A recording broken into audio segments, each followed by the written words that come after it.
Alright, welcome back everyone. So, last last stream took some doing, but we got through the gates to Walhart's place. But it's a two-parter, so we get to go inside and fight him again. Hooray!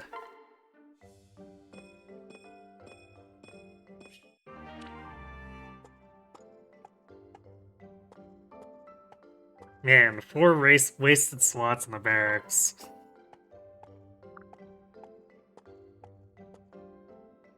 Make that 5 since Kelm didn't do anything. Fantastic. Well, we still need to clear this out so that more events can accumulate, but man.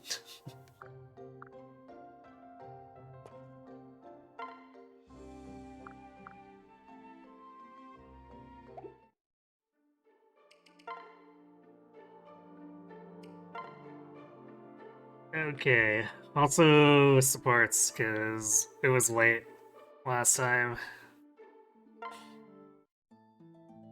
Hey. Ah, Tiki, just the person I was looking for. Yes. What is it, Narnar? Yeah. Remember when you told me about your friendship with King Marth? Huh? Yes, what of it? Um. You were referring to the King Marth, right? The man from 2 millennia ago? Well, he's a distant relation to Crom, is he not? Well, That is correct. So, I was wondering, wouldn't Crom resemble him more than me? no. Perhaps because Crom is not like Marth. He's much more direct and committed to what he believes is right. Crom might more resemble a different ancestor from the age I was born in. Another great man in their line, from 1,000 years before Marth. The Marth of my time was wise and fair, and won hearts of it with his kindness. Whoa. I see, so when you say I resemble Marth, you weren't talking about my appearance. No. No, I was referring to your soul. An aura of kindness and goodness surrounds you, Narnar. Just as it did King Marth. I see. Well, that is most flattering. I don't know what to say. Marmar. What is it, Marmar? Huh? Marmar? Forgive me.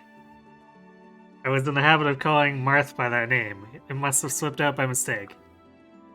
Gracious, the resemblance is so uncanny, it's making me forget what millennium it is. When you're such a sleepy dragon, you can't remember what period of time you're currently living in. Yeah, I suppose there are worse people to be mistaken for. I'm sorry. Please, forgive me. Actually, I must admit, I rather enjoyed the attention. Oh my.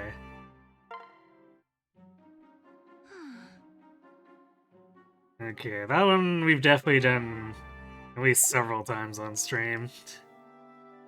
Because invariably Olivia is gonna trigger her C with Roman, because Roman's gonna get danced a fair amount. Which I guess is why it surprises me a little bit that we took so long to actually get that C support. We must have found other ways of nudging it out of the list on the maps in the interim. Let's see. Yes, that's everything. Time to saddle up and head out. Cherish, wait before you go. I wonder if you could take these trousers to the tailor. They need patching. You mean this little tear? I can patch that myself. What? Oh, but would you mind? Ha! I wouldn't have mentioned it if I wasn't offering, Kelm. Wow. Wow, thanks. I'm terrible at sewing. Last time I nearly took my eye out with a needle. What? Well, I'm sure there are plenty of other things you can do well. I don't know. I guessed, but I was always jealous of folks who knew how to stitch their own clothes. Who are you? I'm surprised a cute young lad like you didn't have a girl to do it for him. Cute? How charming. Surely you know how ridiculously adorable that armor of yours is. I guess it is church, but I definitely wouldn't call the knight armor adorable. But church seems to have a very specific taste. The village girls must have fawned all over you. My armor is adorable? Anyway, I must be off. Don't want to be late for the market. Wait a second, what's this about my armor?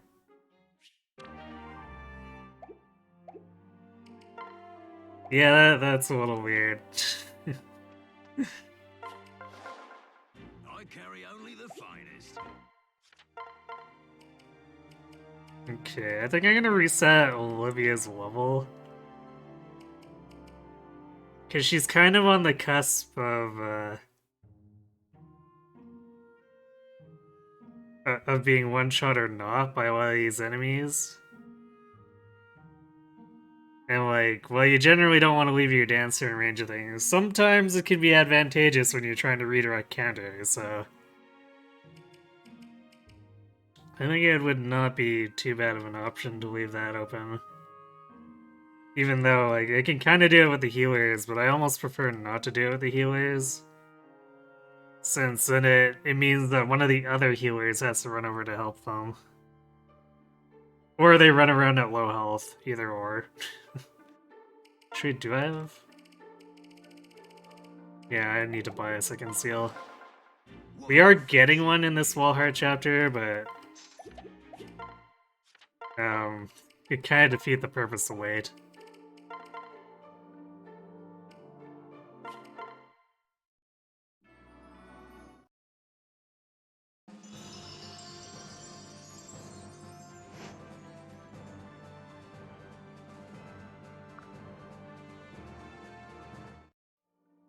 I was also seriously considering, like, looking at the possibility of class changing Kellum over to, say, Assassin, and maybe using those arm scrolls to push him into higher viability with his new weaponry. However, Great Knight to Assassin apparently is only worth 2 extra speed, so it's like, okay, we are now a 19 speed Assassin. That really doesn't do anything for him. So I think at this point we just have to settle for him not being able to double ever.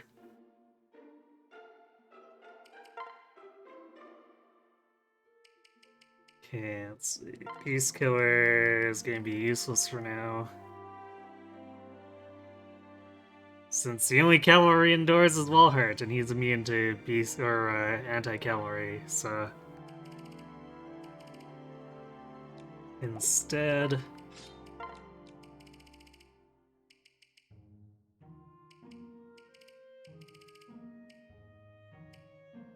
I guess Chrome's probably strong enough that he can run the Killer Lance.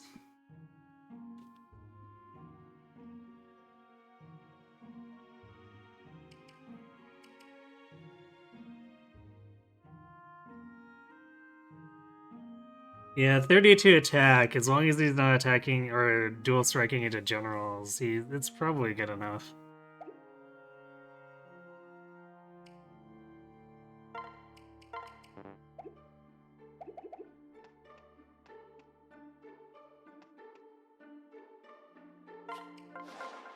I carry only the finest. I'm buying another Arc Thunder because I'm pretty sure we're gonna need it.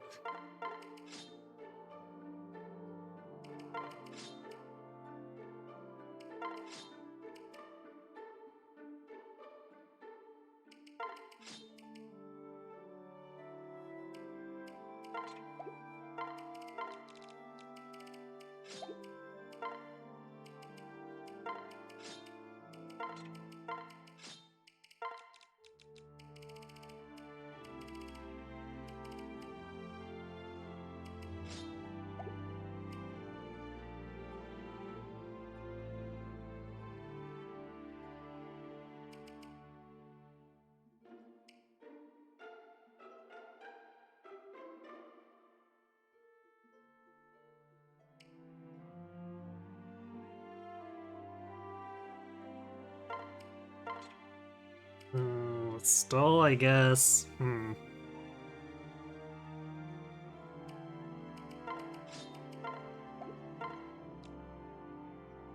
What's his attack at? I guess he's...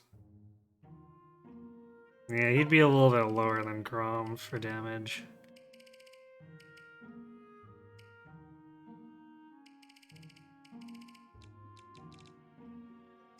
Probably just bring an additional healing item for Pan.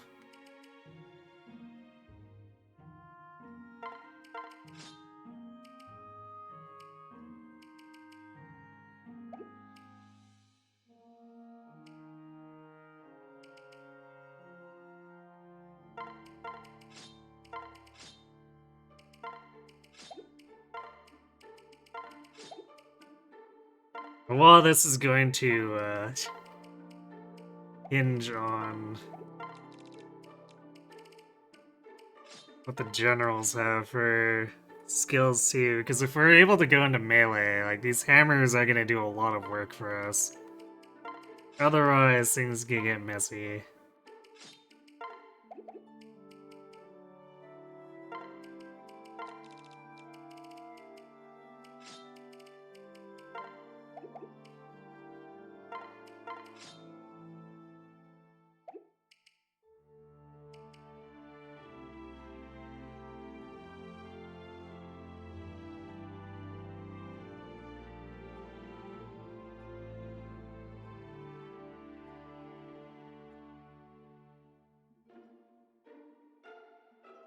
We should get another Dragon Sand Plus in here.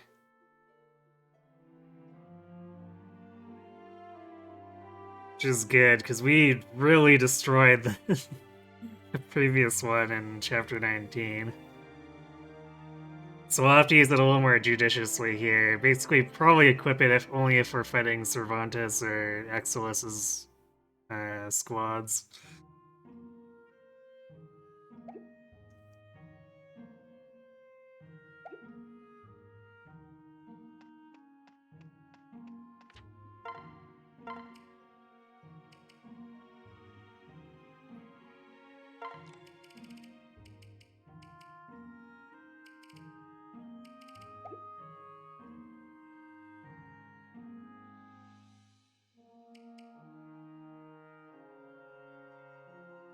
Oh yeah, and I also want to swap Veteran off, because we're at a point where we only have one stat left to grow, and it's just not really worth it. Like, Veteran's great. Probably one of the... I'd say either between it or Gale Force for strongest in the game, but I'd almost place it above Gale Force. But there comes a time where it just, it doesn't do too much anymore. So we could bring Hex, or Life Taker wouldn't be bad. Vengeance could potentially help with enemy phasing, but of course it fights with Soul.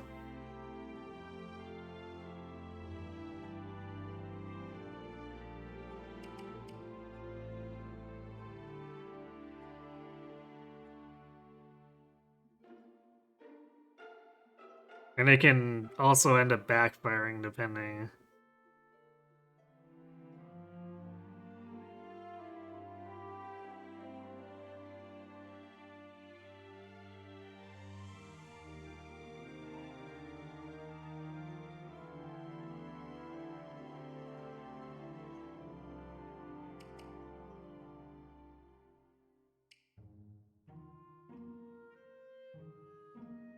Hmm. Also, probably be off on his own a lot. Or at in a place where he's more, or only really likely to provide anathema to the team, so... Hex is maybe not the best choice either.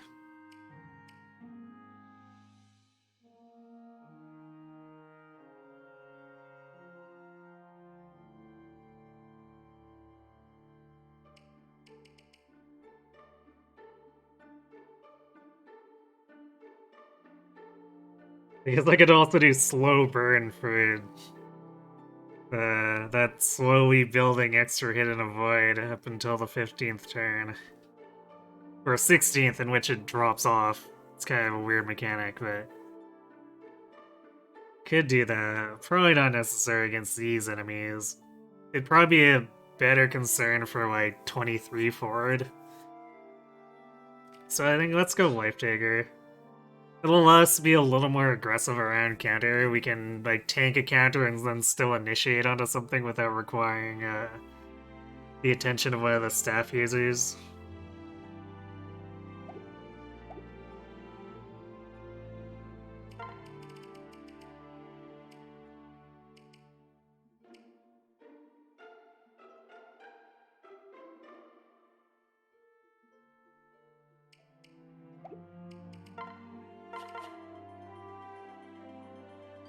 Alright, well, let's see what the setup looks like.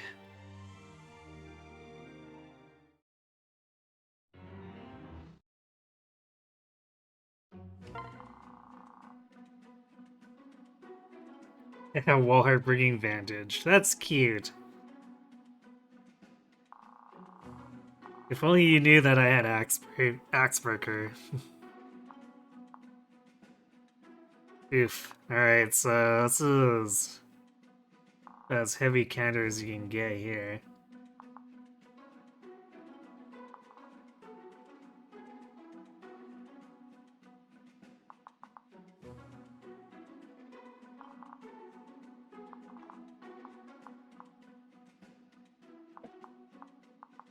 Left side looks a little better in terms of being able to not worry about counter, although there's some Aegis Plus in there, which is not great.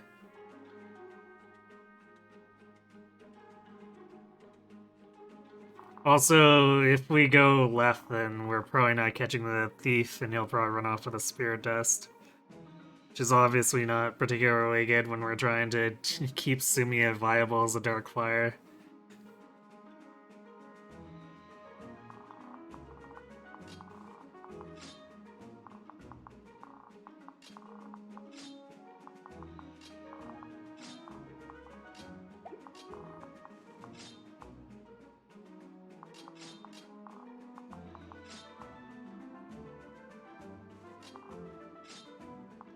So many paladins.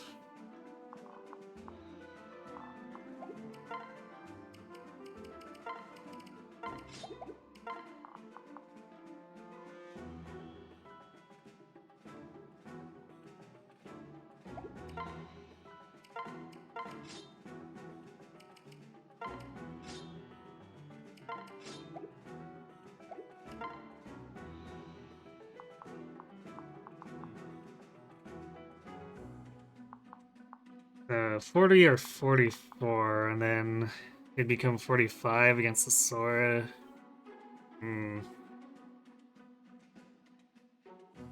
Still makes it so that Chrome would have to make up for 14 damage.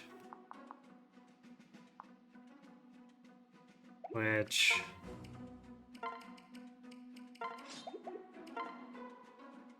actually not unreasonable with the Ephraim's Lance.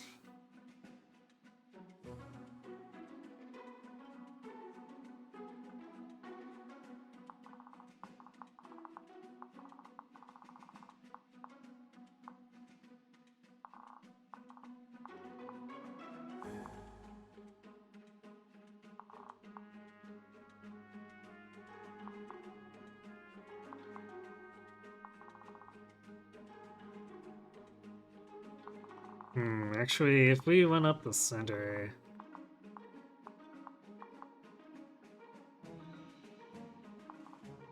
we'd have an awful lot of killing to do there to be able to do that.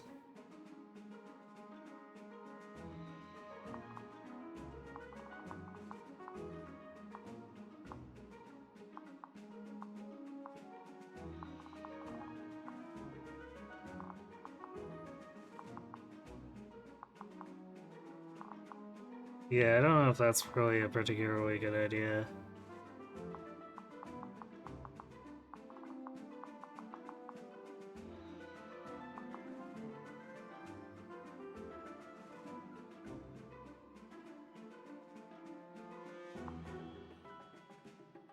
Yeah, kill him doesn't need that beast killer. He doesn't really have a lot of other options. He can pick a glass sword.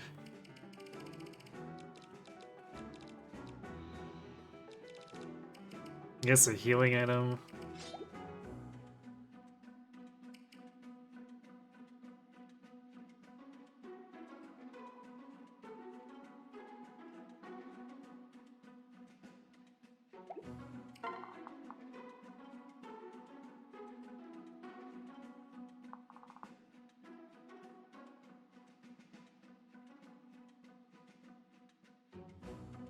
This warrior is definitely scary. We're probably gonna have to, like...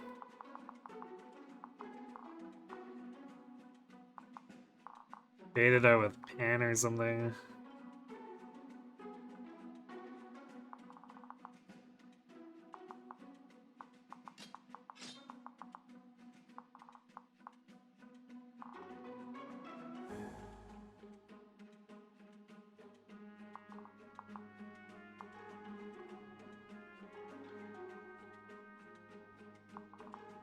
Or actually, if we go really deep with Robin here...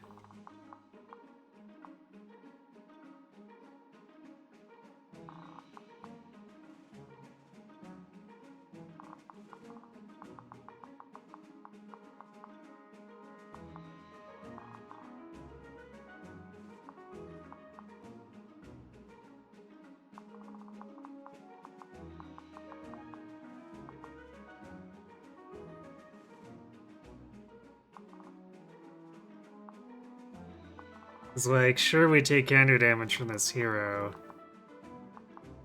But these two would not be hitting him, just like full stop. So it's basically safe, and we can use him to kill here and here, and then that opens up these two to being targeted by the rest of the gang.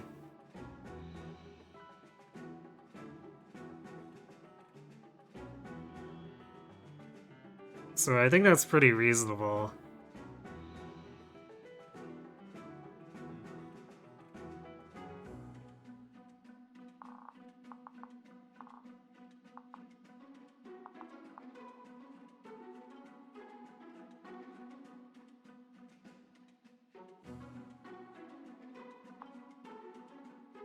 Oh, what's Pan's damage look like against... Actually, what would she be attacking? She could attack the spear and melee with a hammer. But then Pavis would have the damage.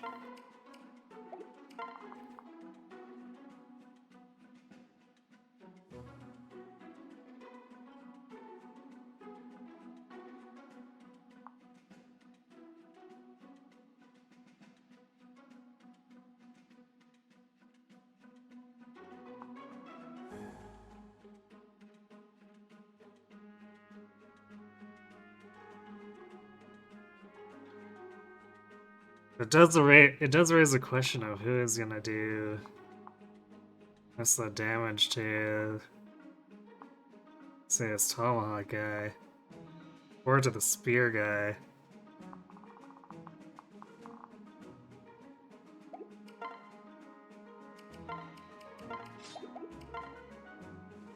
Because Pan's gonna be at...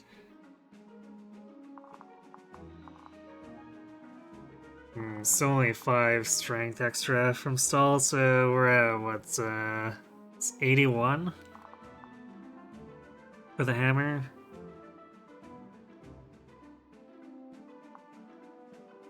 What, that actually...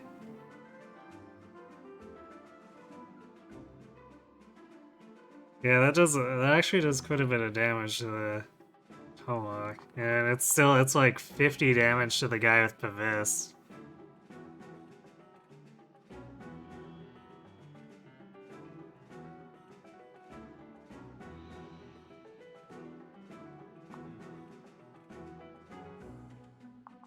What should the church do? So she's gonna be 61 plus Noe's 4 boost. 65, so 35 to this guy. I think Sumia should be able to weaken him enough. So the question will be is if we've got enough damage against this general from other sources.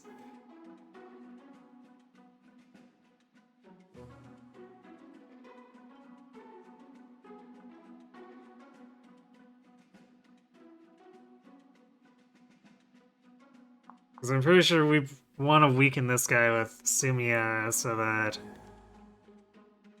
Church can finish him, or if he gets killed by Sumiya, I guess Church can try to control. Well, she's not gonna do much here without the hammer.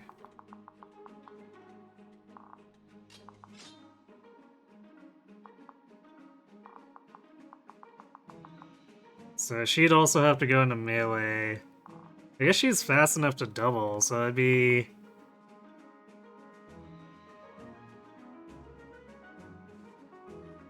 33, so 32 damage.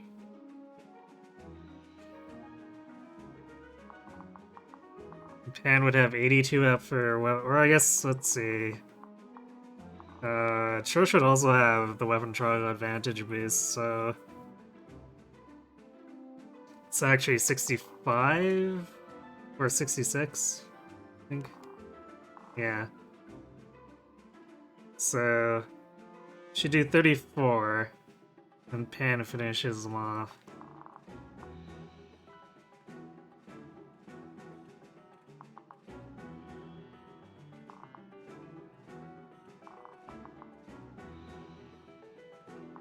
Yeah, I think that seems fine. We're gonna have all this chasing after us afterward, though. Which, I mean, is probably it makes it a good thing we're clearing the rest of this hallway.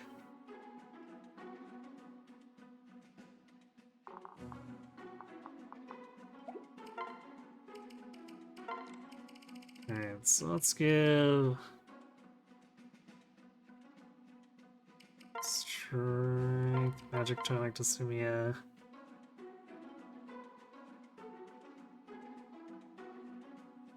I guess that's the other thing is that... Well, I guess she only needs the one dual strike, so she probably is fine. This guy.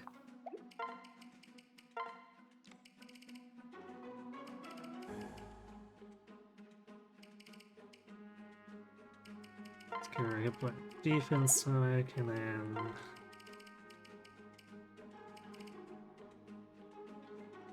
hit point defense to Robin. Hello, Tasty Mond.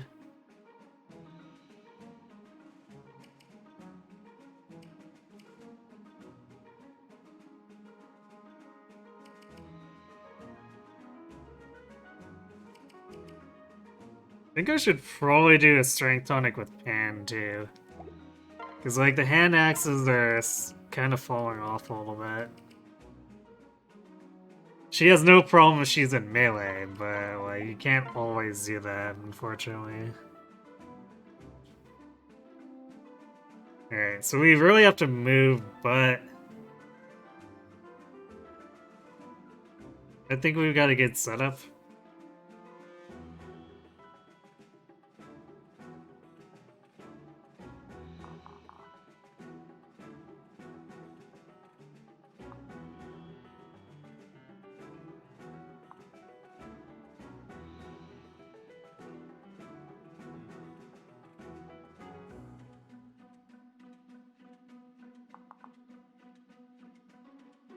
So I think it's turn 3 reinforcements.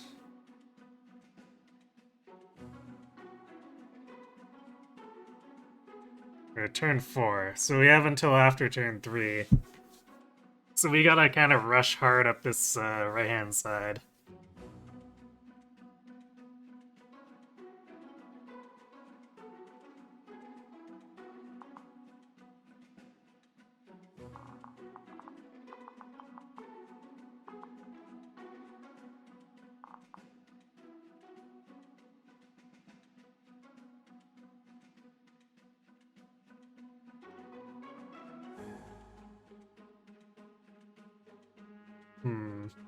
Kelm's actually gonna get in the way of what we want to do with Robin here. Or wait, is he?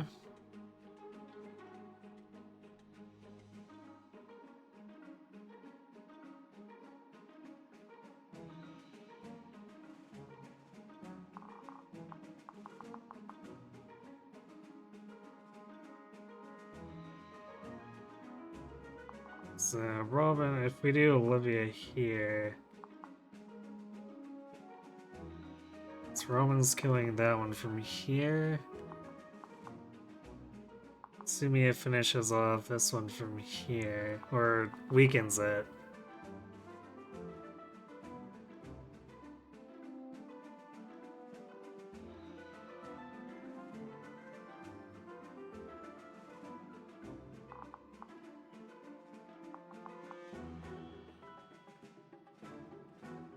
Yeah, and I think kill him. Kitty's reasonably finishes off, and Pan comes here. Damage, damage.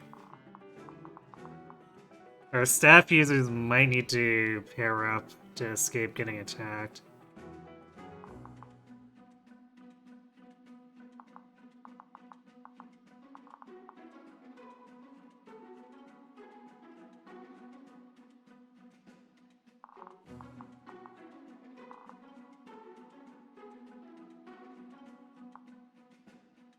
But I think we're good. Well, relatively speaking, this is not as bad as Chapter 19, but this is always a little bit of an iffy go. Yeah, it's enemy phase turn 4, but we want to make sure we're in a good position by the end of turn 3.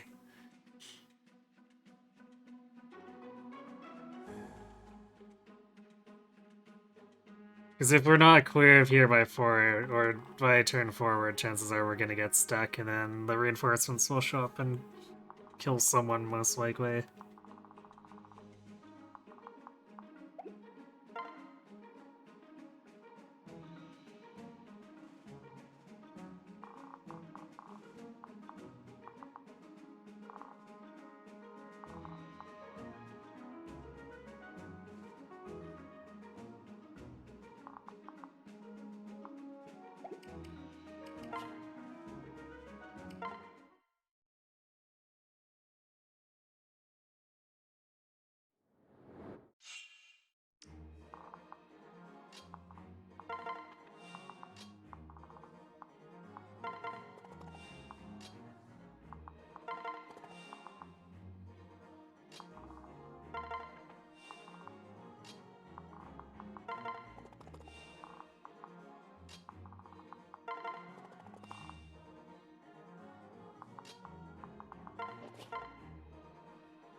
This is actually...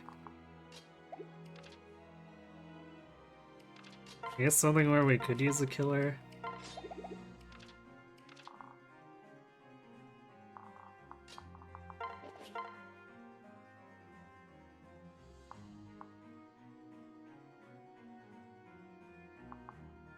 Use Arcthanus for the extra crit chance to make sure this guy dies.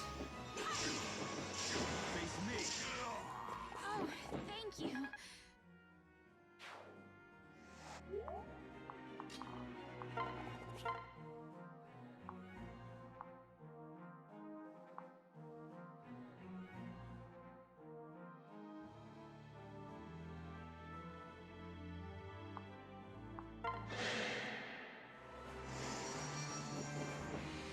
After you.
Well, guess Kelm doesn't need to do anything there now.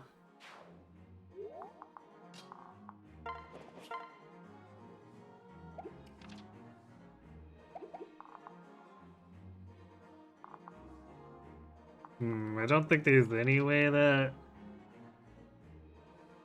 Stoll is doing anything.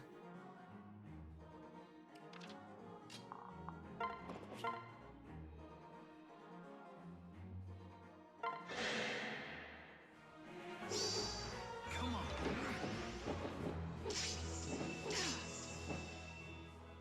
Well, not that he tried to help anyway.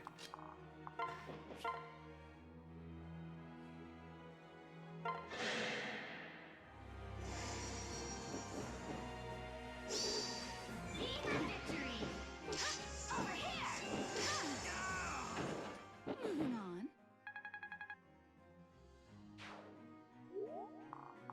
It's actually funny. Church has just the right stats at this point that she's still contributing more than Kellum in terms of offense. Kellum takes hits way better, but that only goes so far.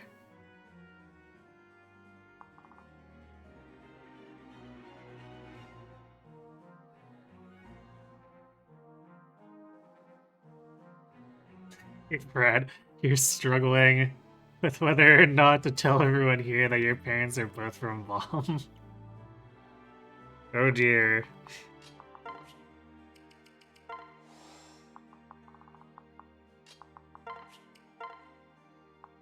Are you, are you secretly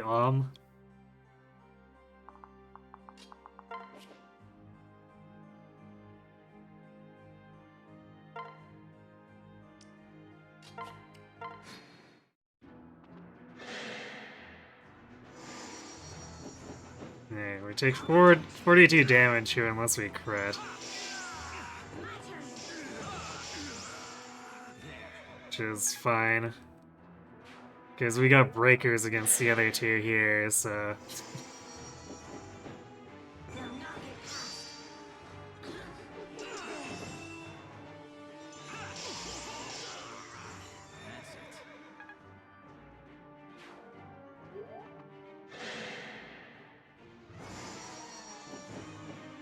I'll protect you. Time to tip the scales. Got you now. Nice. Now that's strategy. Tiki with a snipe. Do not mess with dragons.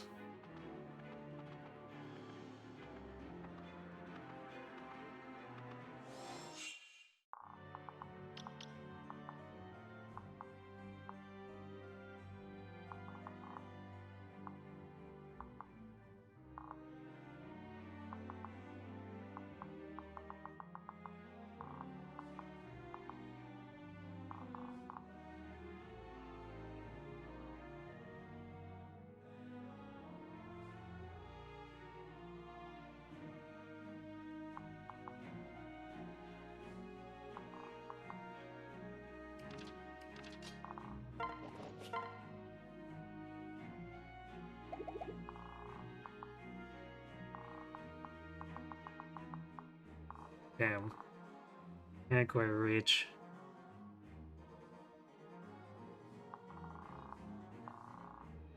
There's the serious temptation to have Robin jump back here and annihilate all these guys too. Which I'm probably gonna do.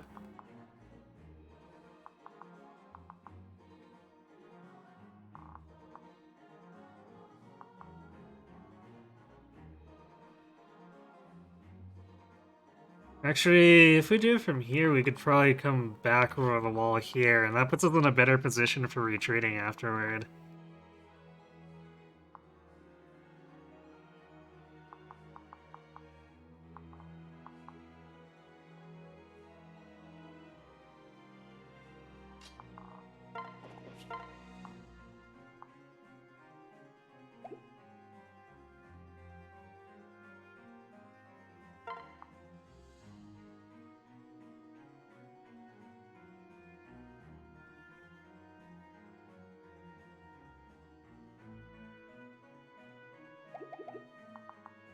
Actually, how would Sumia do with Silver Lance? 54.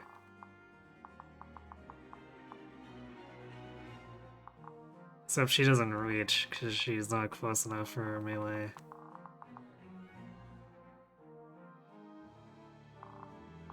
Hmm.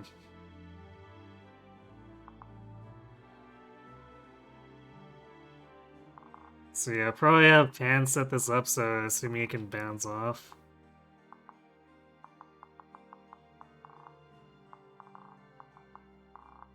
Yeah, she should be able to get in range and then pick this guy off and double back. Then we don't have to worry about this door. Or I guess rather more the chest than the door.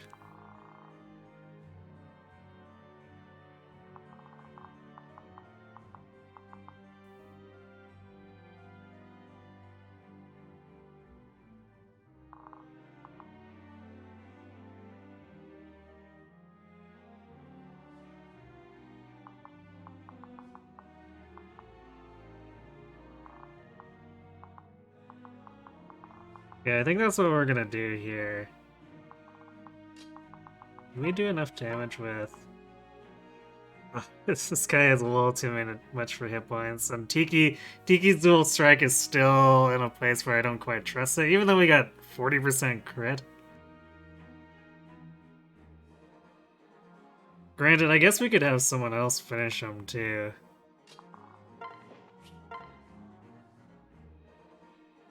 Like, if we miss a kill, Cherish can actually pick this off.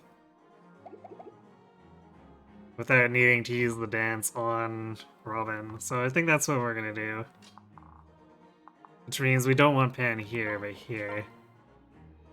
So it's a good thing I considered the turn before proceeding.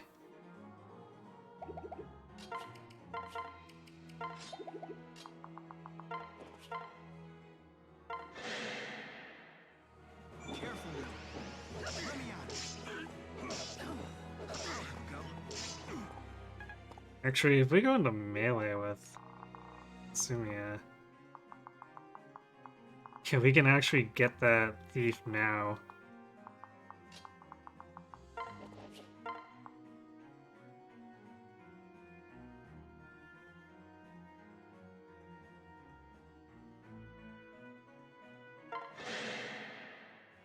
That's one.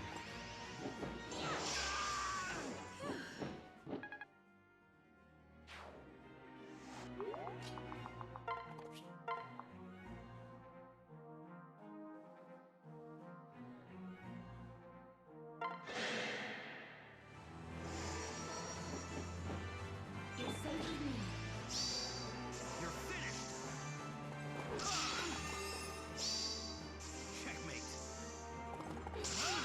Alright, well, we got the crit.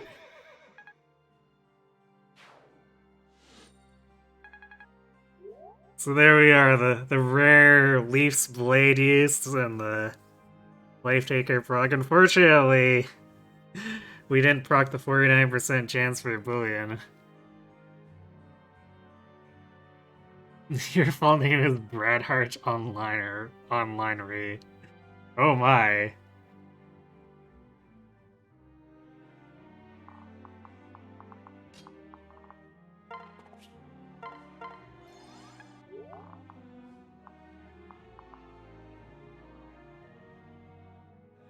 Well, the good news for you is we don't discriminate against origins.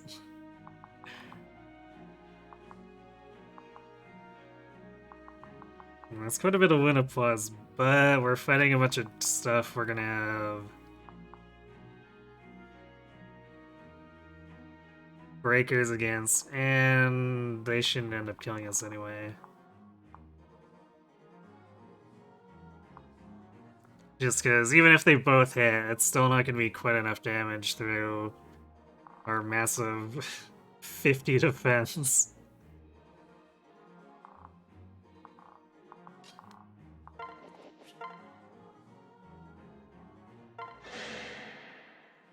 My strength. Oh, I should have swapped. Well, I guess Sumi is critting. We don't want to waste Armor Slayer uses if we can help it.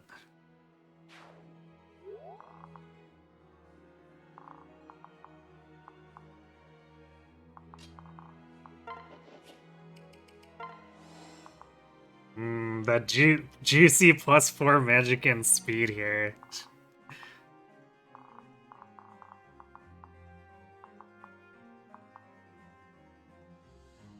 So if we want to get super aggressive, we go like here.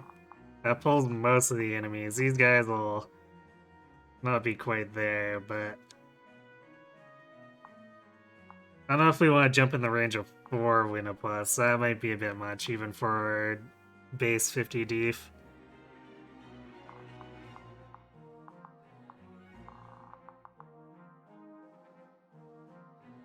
But we can clear out most things this way.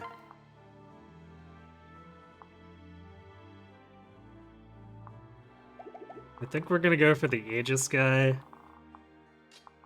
Because there's a decent chance we don't one round him. And we can just let him kill himself on the enemy phase if we don't kill him here. I'll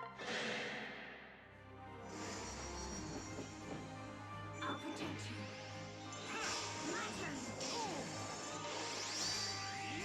My turn. Alright, well, Tiki says, nope, this sage is dying.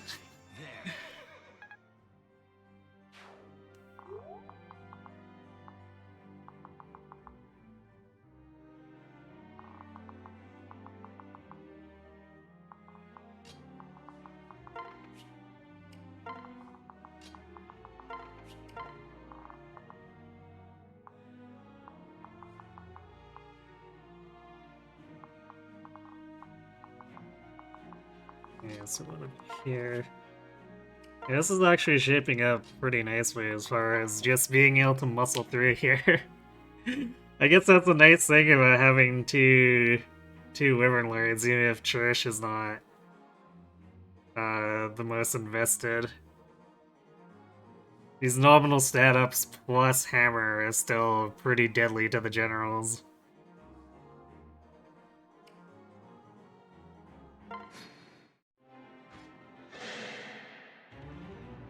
And it gets around the problem of we also have limited armor slayers. So, you know, axes are sometimes helpful.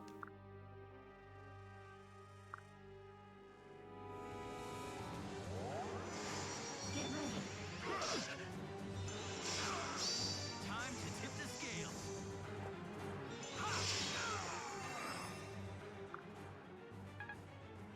And down goes the mustache. Sorry, Cervantes, science has failed you again. I'll protect you.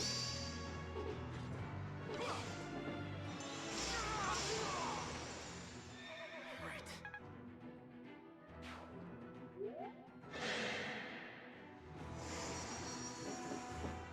We can do this.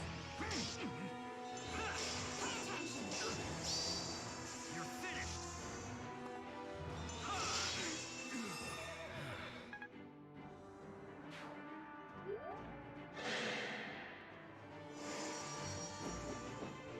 After you. Time to tip the scales.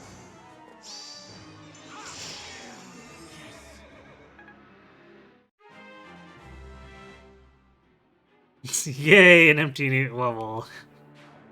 I'm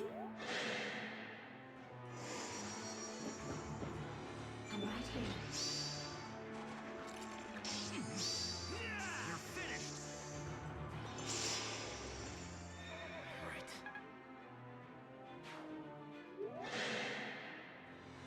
So this is why we didn't also jump out in front of the hero. We got hit a lot there. Are you all right? Thanks.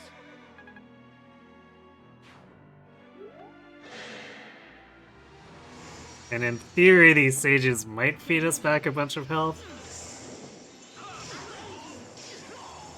Nicely done. Although it's looking like not. Again, also why we don't rely on soul. We can do this. Pay attention. Thanks.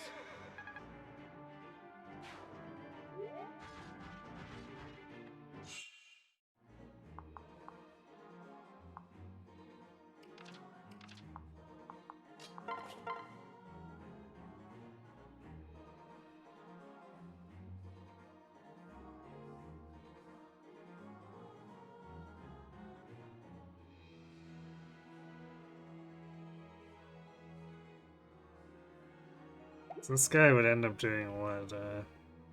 Man, like 40 damage total to kill him. Yikes.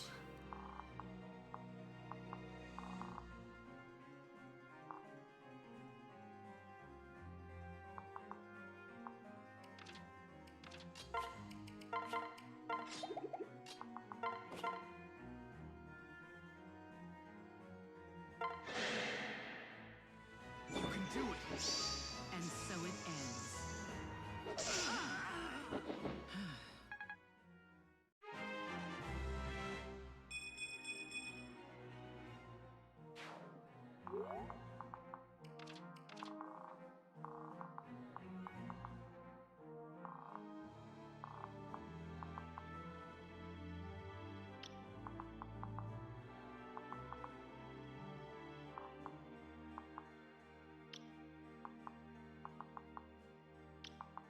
Actually, a surprising lack of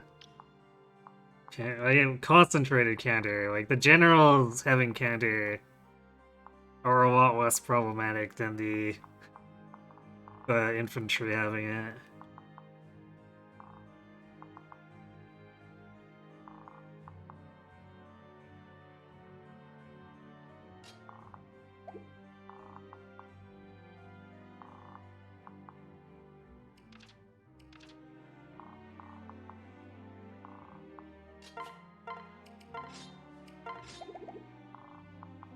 Uh, 40 is 27 twice. We need quite a few dual strikes there. Or I guess multiple dual strikes. So I guess we'll use the Arc Thunder. A little bit of a boost.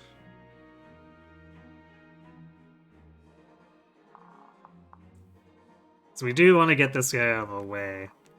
Give us a bit more cutting room.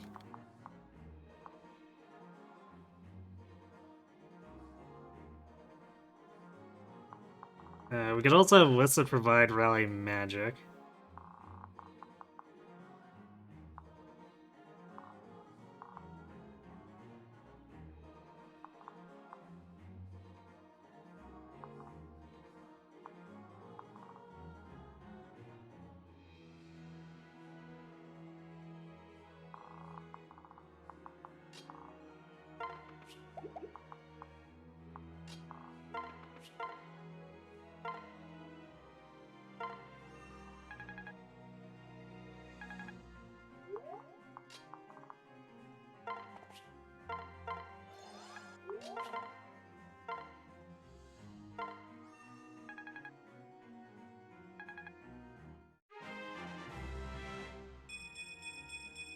Even more magic. Hooray!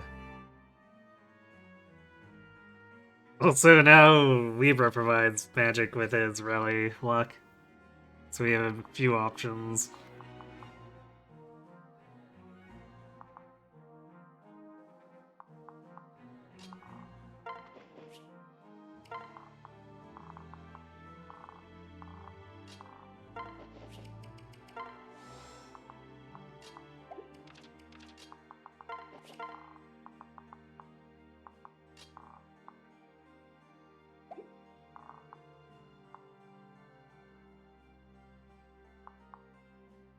It's kind of a shame how little Kellum can do here. Although if we get it down to just these generals left without the Luna Plus guy, I might have Kellum break out his axe and fight it out with them a bit.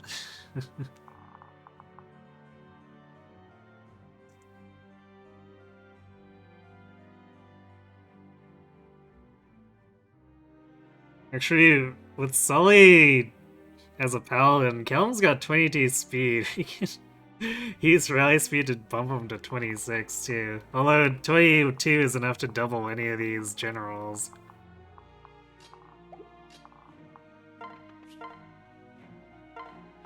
How amusing. Hello, Wookiee Nemesis.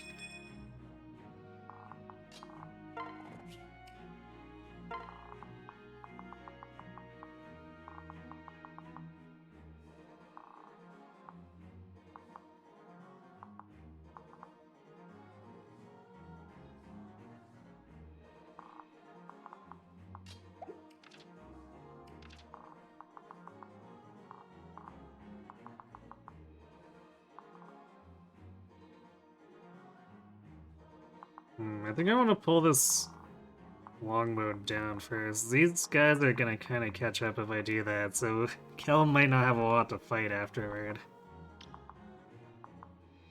We'll see though. The enemy reinforcements do include a few enemies that might be more or as easy pickings, so we'll say.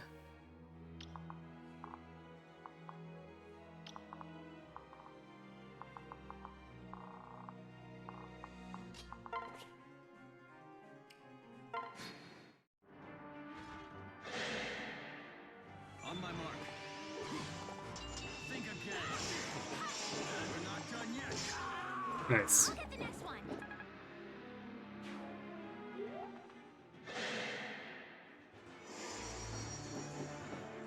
Together.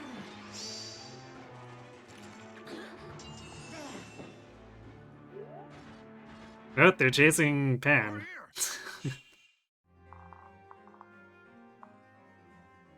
Although the ranged guys are coming after it, so we'll end up killing the spear, which is fine. More than fine, really.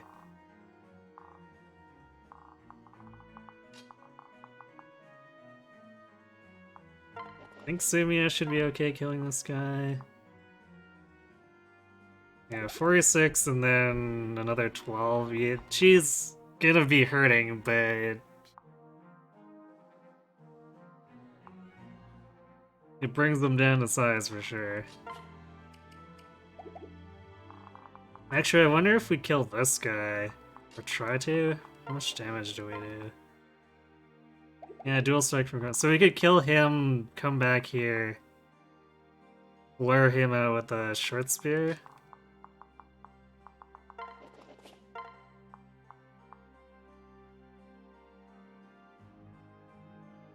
Probably even a regular javelin. I think we're a little bit overkill with the short spear right now in terms of with the sages.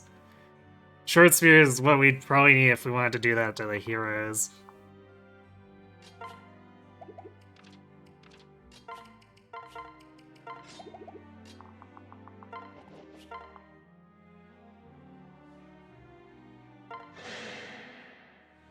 I've got your back.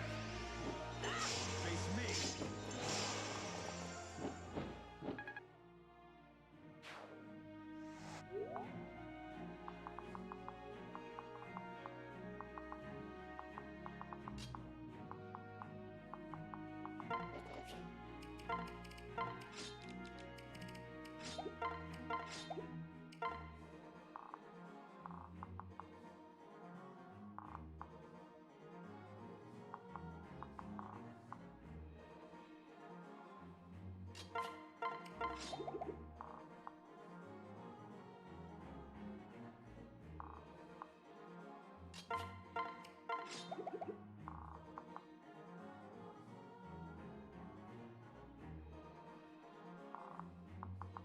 Before is a little overkill.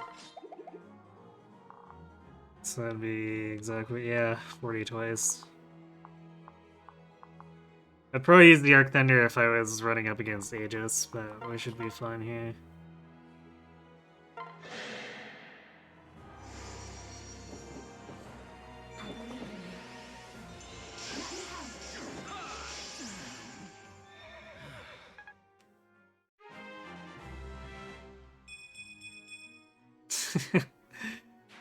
This right, Tiki's gonna need a second seal.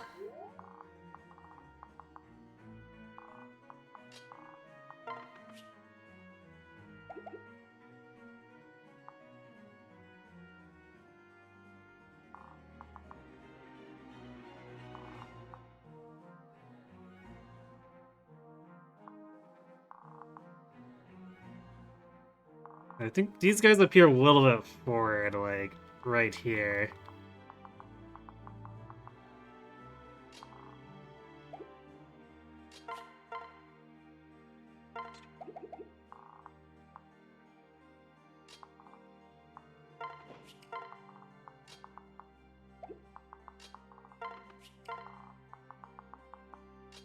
I don't think she should be reachable, though.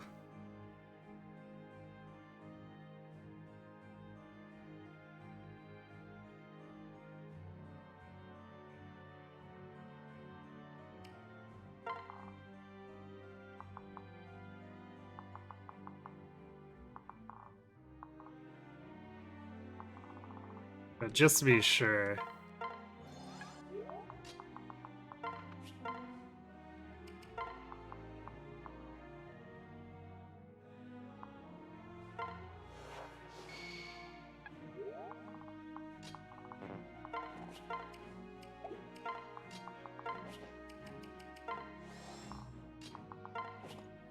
I guess we can leave the hand axe equipped if we're up here.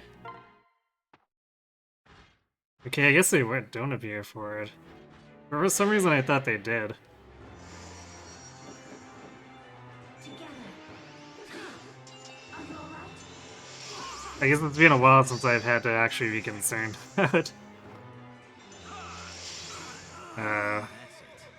where I want to be in the side corridors, since usually Robin and Morgan are being very, very aggressive in the middle.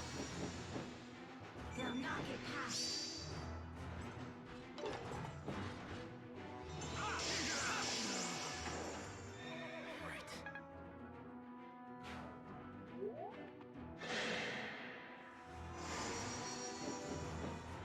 I'm right here.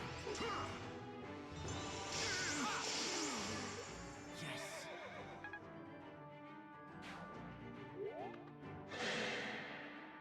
My strength is yours.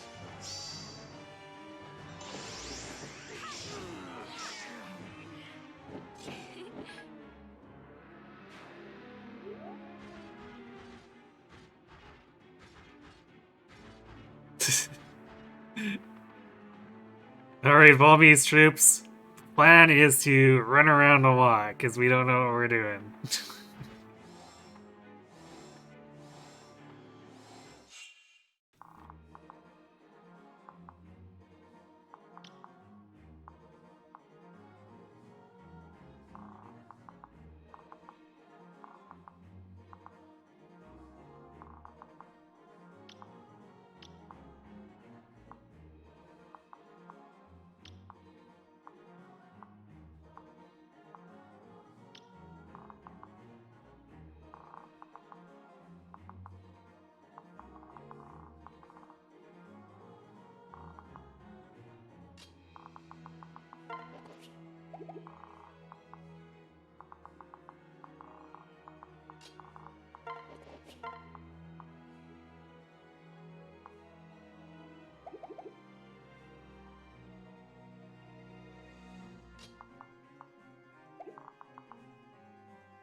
On my mark.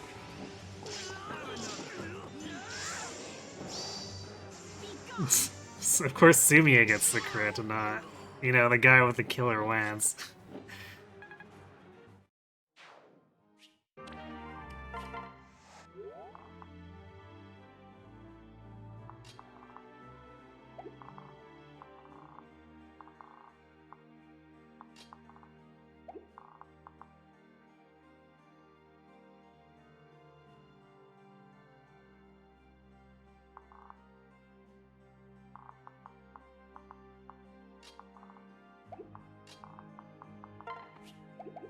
Okay, how much are we doing here? Oh wow, Silver Lance, we just straight one round him. Okay.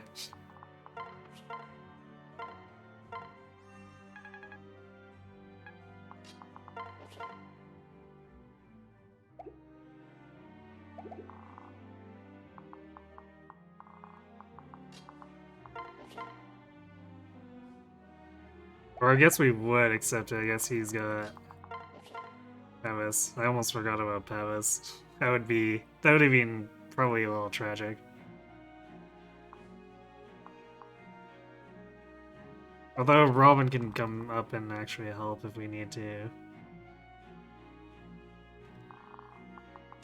So this is genuinely perfectly safe.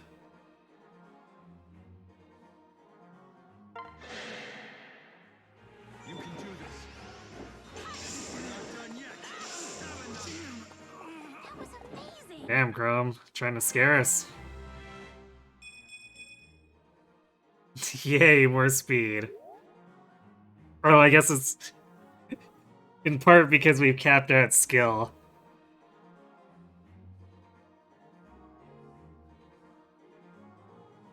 Yeah, Exos making a share with Hawkeye and hit plus 10. For all the shit everyone gives him, at least he knows, hey, maybe actually be sure you can hit things.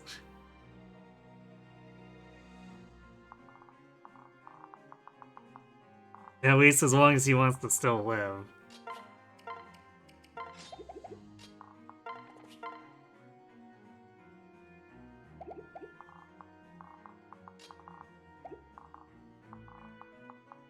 Center is definitely about to get a little weird. I'm kind of thinking, since we're moving up here, some of these guys might start trying to move into this corridor. So this might get a little dicey.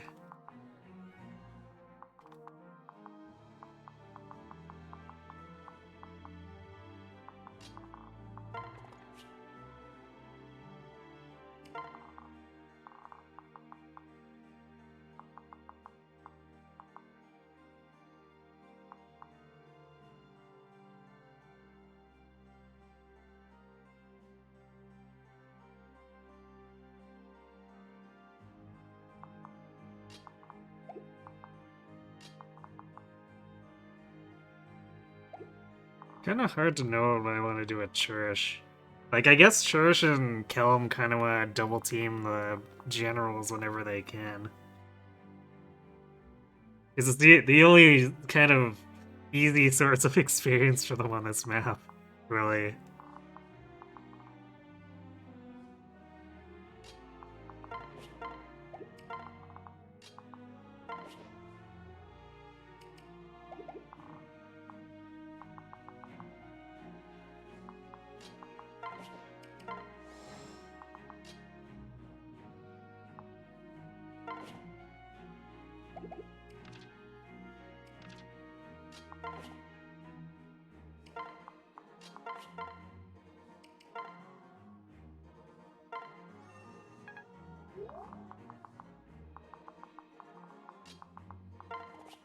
But we gotta get rid of the sages before they can even think about doing that, because the sages will annihilate them.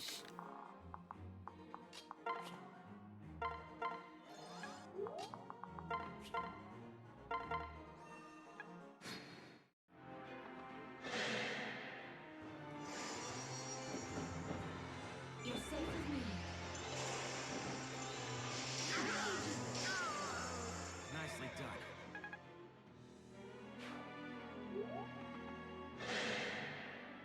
You up for this? For the Warren. It was your time.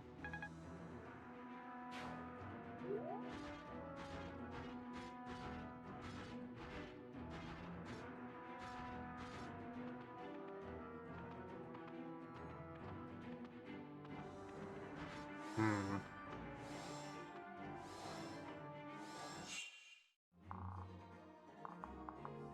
Yeah, see, these guys are like halfway into these other corridors, which makes it a little iffy.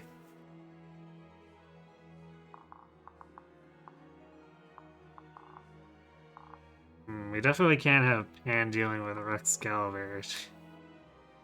Actually, I guess she might have the bulk for it, but only if fighting stuff that's not the general, or fighting stuff that doesn't include other enemies, because it's gonna take most of her health.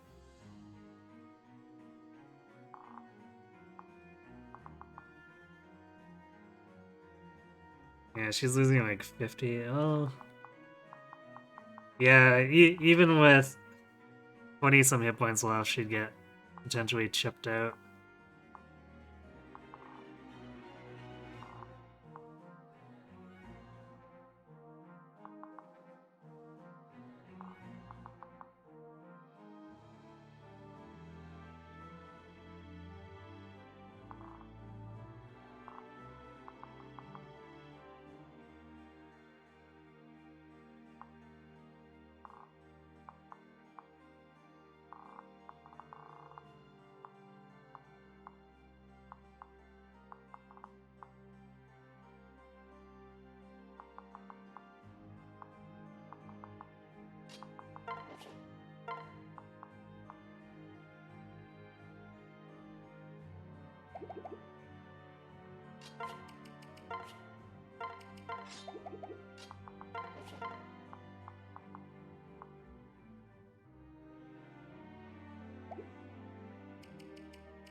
Volganon's only 2 more might. I don't think it's gonna make enough of a difference. Especially since, like, Arc Thunder is a little more crit rate. I think that's probably more to what we're looking for. We're just aiming for a kill in any way possible. Hey, Math Magician. Chapter 20 is actually going really well. Hey, some of the skill combinations have been a bit obnoxious, but like nothing like what Chapter 19 was last time. Hey, Wood Amethyst, you're gonna pass down Aegis and Ignis to Sully Morgan. Don't feel like grinding Gale Force.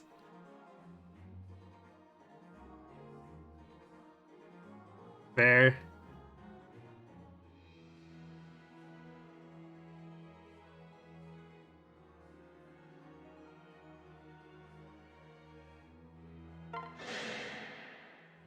Stay with us. Come on. Hmm. This guy, oh, this is also a spear. Well, I guess it doesn't matter about proccing Gale Force now with this one.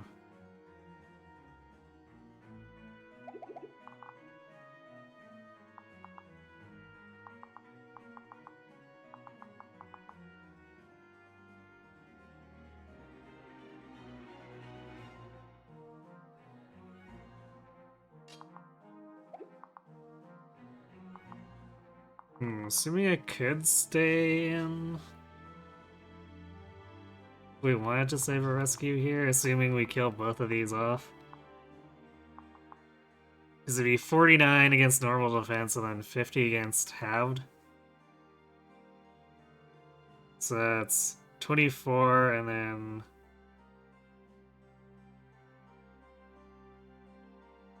25 plus 12, so 37 plus 24. Yeah, she'd barely survive.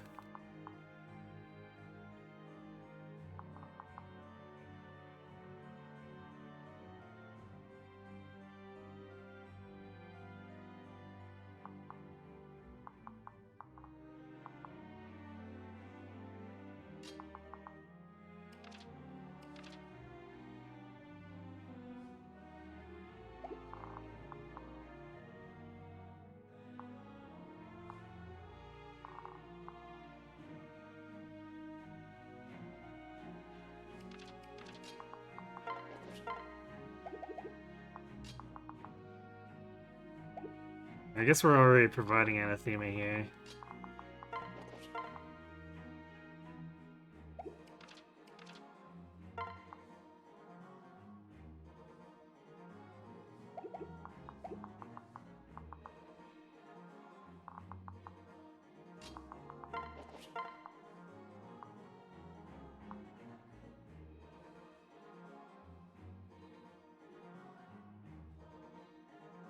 We are going to run into the issue of we're only going to have the one Arc Thunder against one of the 2 enemies, but that's fine, I guess.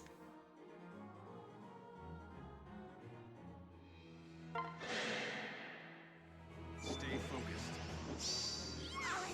Or I guess we'll have enough against both since she's critting here. Was close.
Grinding just kills the fun for you. That's fair enough. I know I'm not a particularly big fan of grinding in most games in general.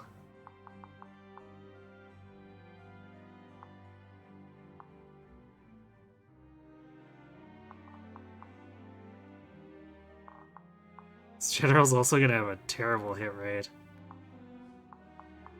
Actually, in general, both will. I mean, it's not gonna be terrible to the point of it might as well be a dodge, but it's like in the 30s, low 30s after hit plus 10.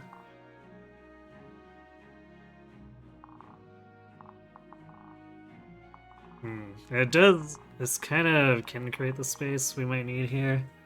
We're probably gonna have to recall Robin and Sumia there to punch these generals in this sage. Unless this entire side decides to go this way, then we move everyone through the center.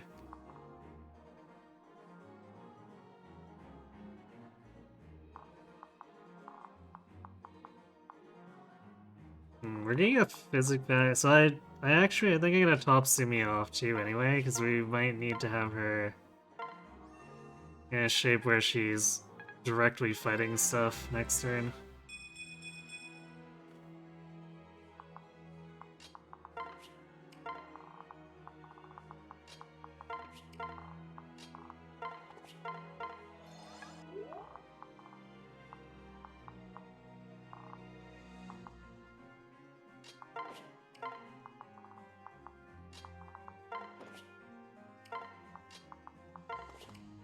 This might be a little tight for Kelm since he's got one less move.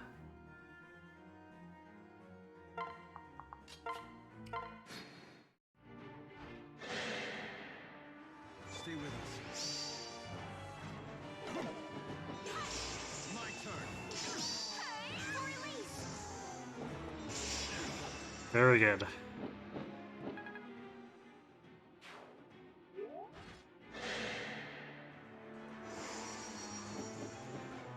You're safe with me. There. Actually, I will be curious to see what those warriors do. Because, like, technically speaking, Sumi is going to be a really juicy target. But so is Wessa, because Wessa's also a flyer and has less def.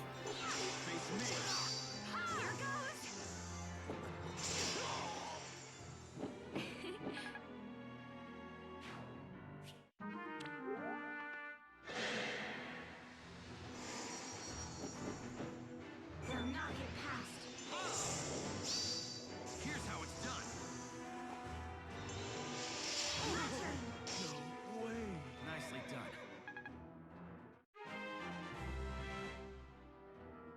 Yay, another empty wobble.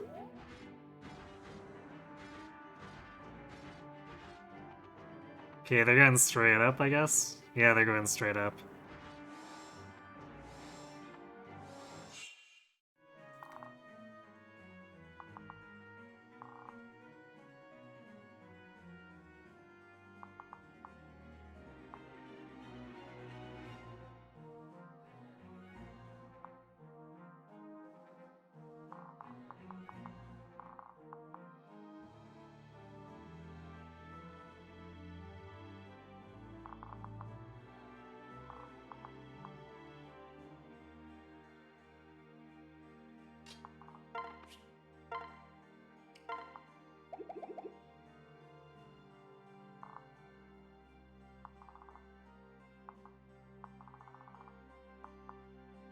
I guess Anna having much worse magic definitely doesn't do her no favors.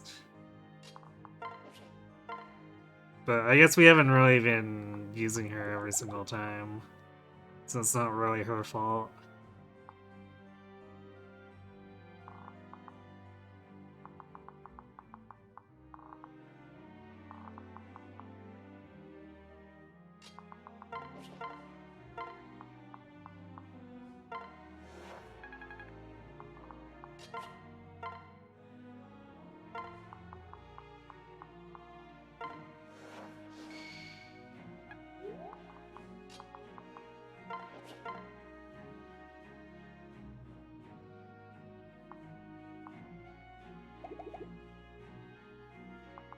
Actually, for this one, we almost want to do Pan.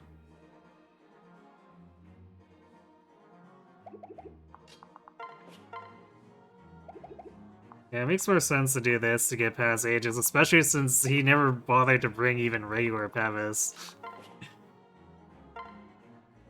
This general is about to have a bad time.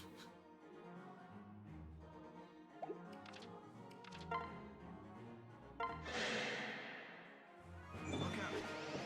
Try me on the shots, and one from me.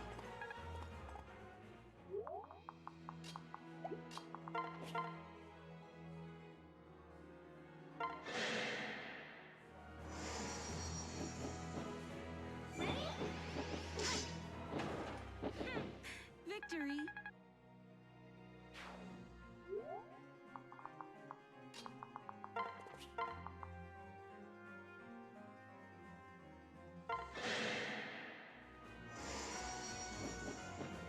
I believe in you.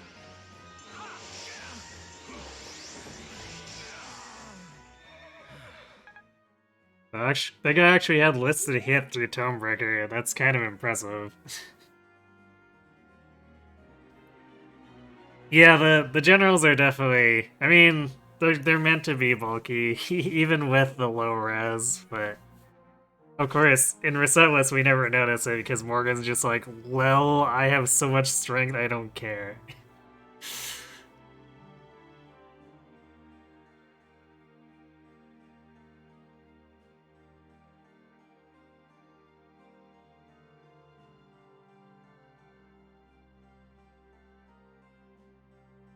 Yeah, well, Resetless is no DLC runs, but well, I guess depending on how you count renown too. But yeah, like Resetless tries to minimize everything before for story runs or special runs, I adjust things accordingly.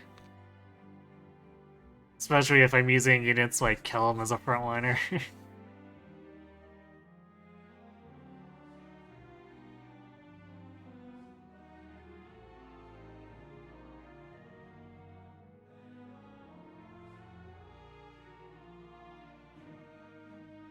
Sumi is the queen of unnecessary crits and Tiki of dual guarding 1 or 0 damage.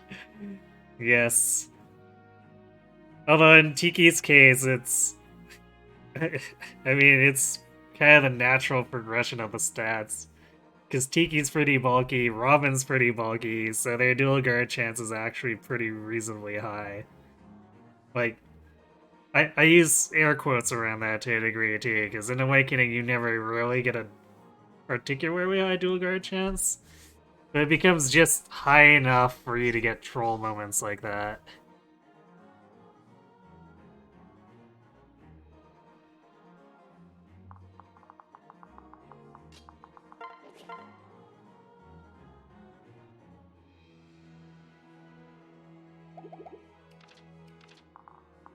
We're gonna end up taking a decent damage here. How's Kelm do if we jump in? Yeah, this guy actually doesn't deal much to Kelm.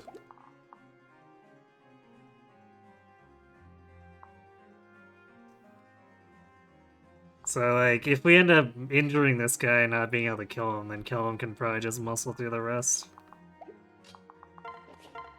Because we'll be taking... Yeah, we'll take him down so that Luna, even if without a Luna proc, is enough to one round this, or finish off this guy's... the last of this guy's health.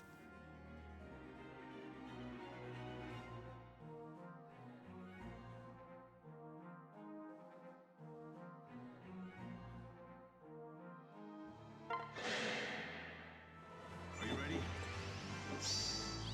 Or Sumia could just crit.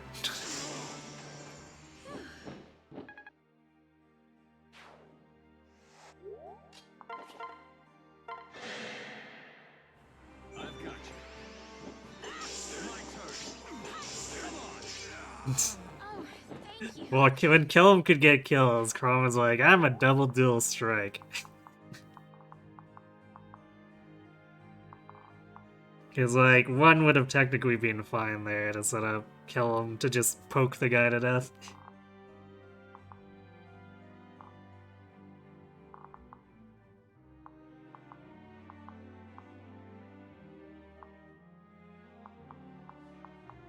We can also pick out this Sage with Sumia. Because none of these other guys reach. If we move her down there, we're probably going to attract this entire body here over, but then I guess that means it's this lone general will come up and be like, hey, I'm a solo your team.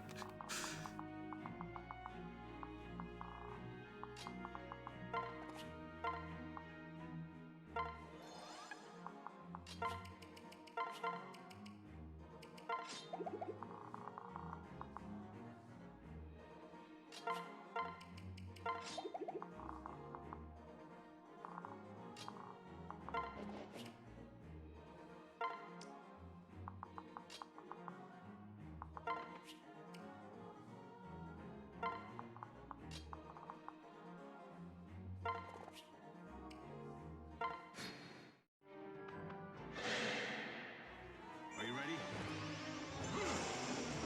That was amazing. Nice. Chrome continues to have strength problems, Like, come on, Chrome. Work with us a little here. Okay, so they did split up. They were not quite that stupid.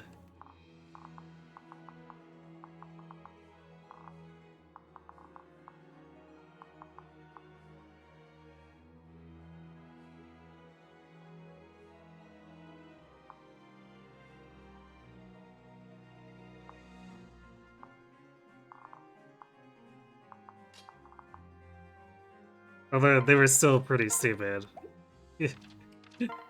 Just cause, like, this is not nearly enough to take down Robin and Pan. After you. You're finished. Checkmate.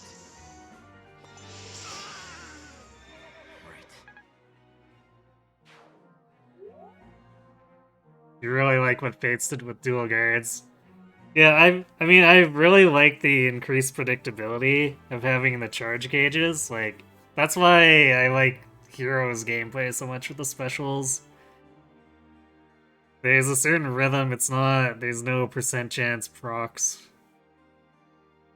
It's just, it happens or it doesn't. Also, hi Ken, and you'll only be here for about 10 minutes. Well, thanks for popping in to say hi, at the very least. And Oddheart, there's so many war monks when... Or Walheart has so many war monks when he's anti-religion. Is he anti-religion? I guess I need to actually look at the script again, but I don't remember him explicitly bashing religion or anything.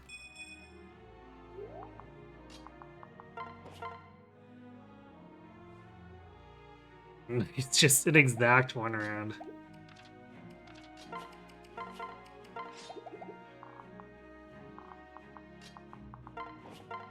All these generals are getting whacked though when we could be feeding them to, or trying to feed them to kill them in church.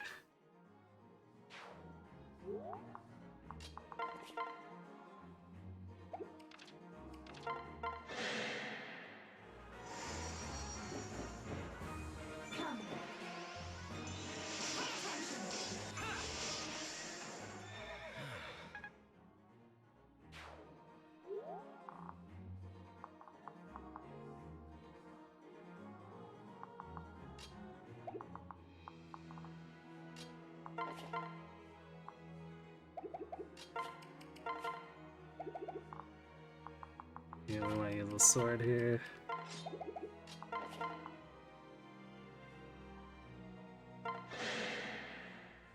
I've got your back. You're not done yet. That was close.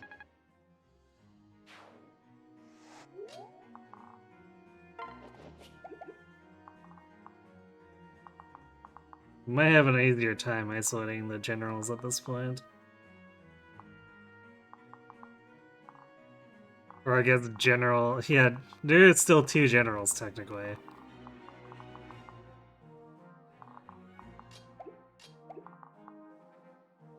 The third one, except this one has counter, which makes him kind of annoying.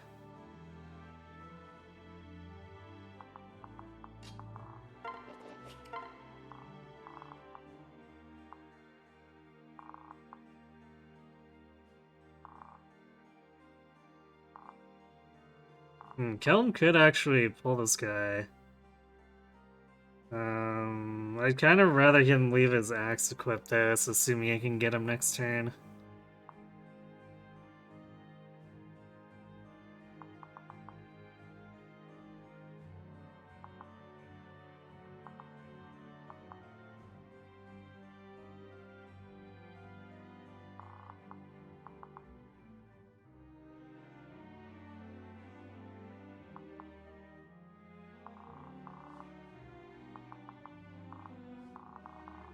But I guess there's this general up here. He also has Luna Plus.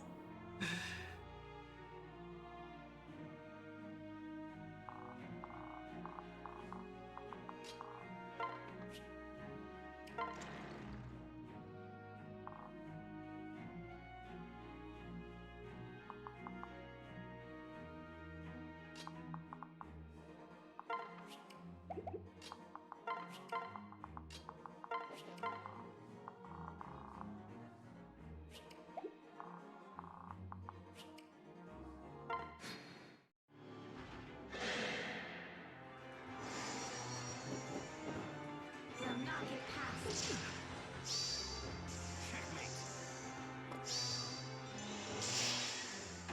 Okay then.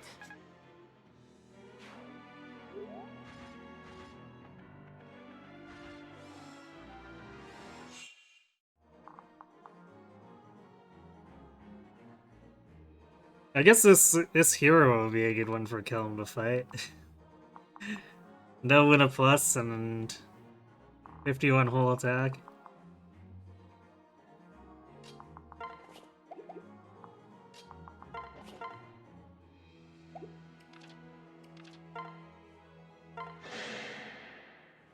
On my mark. Face me. Hey, here goes.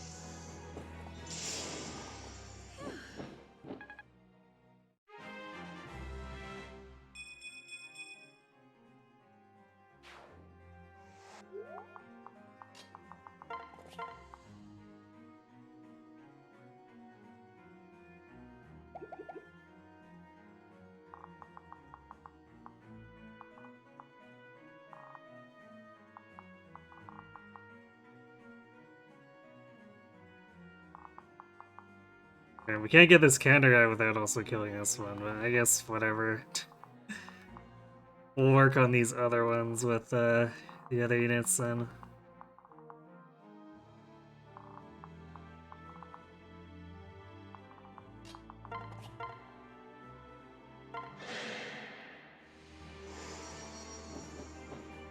After you.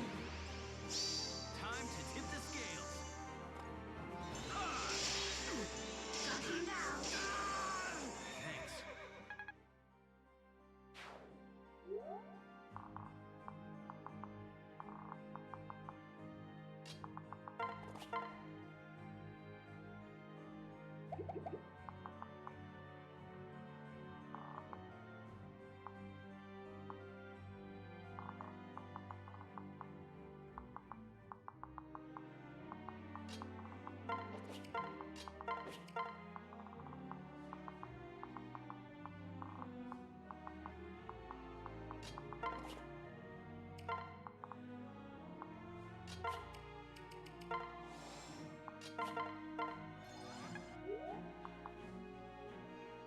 Rally luck up that kill him.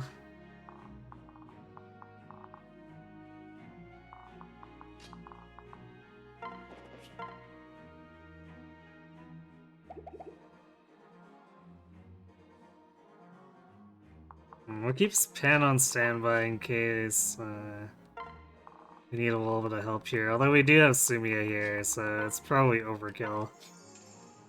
Still.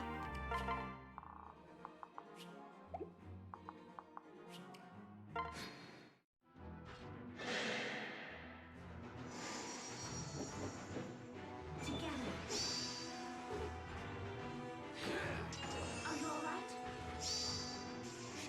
Yeah, Kellum actually doubles the generals, but he's just in a we're just in a position where I would have had to use a rescue if I wanted to stop that general from getting killed. You can Hello, do cat. You alright? He's kind of against God, as we see says he wants humanity to rule itself as opposed to any gods. So he has the Doomer directive going on.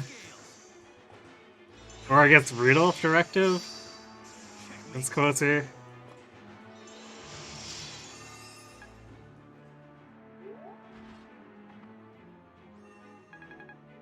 Ah, yes, that guy healing. Or those guys healing everyone up here. So we have to be careful, because if we stay in range of these guys, and they attack us, then Walhart's gonna come down and be like, sup. And we have treasure to loot, we can't have that happen.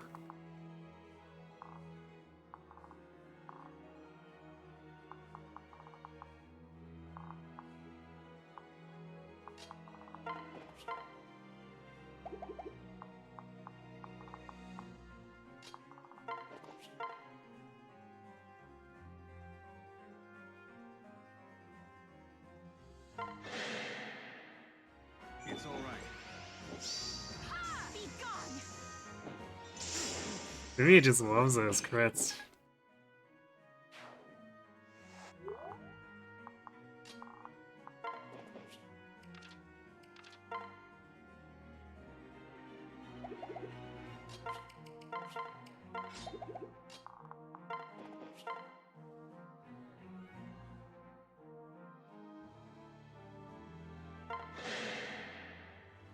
Need a hand?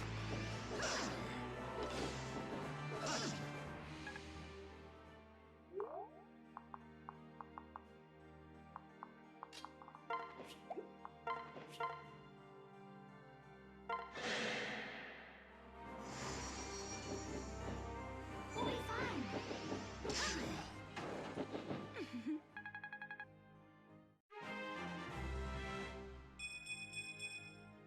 I see. At least Church is... Church is doing her best to be no longer speed screwed. That's nice.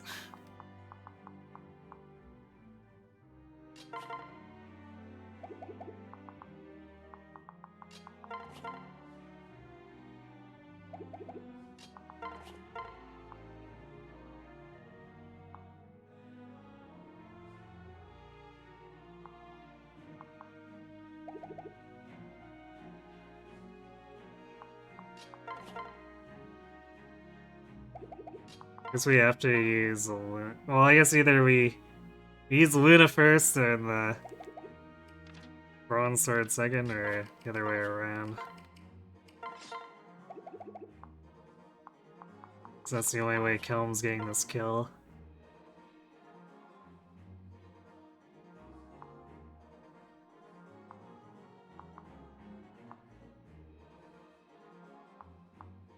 Yeah, because we'd be one short otherwise.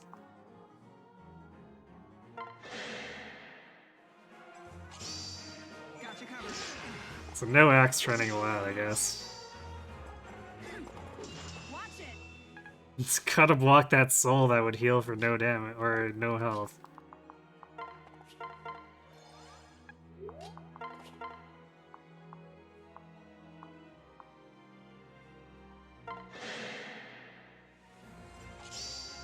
I'm right here. You alright?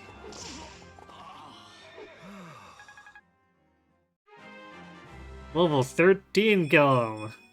Yo, more strength, more def. Just keep it coming.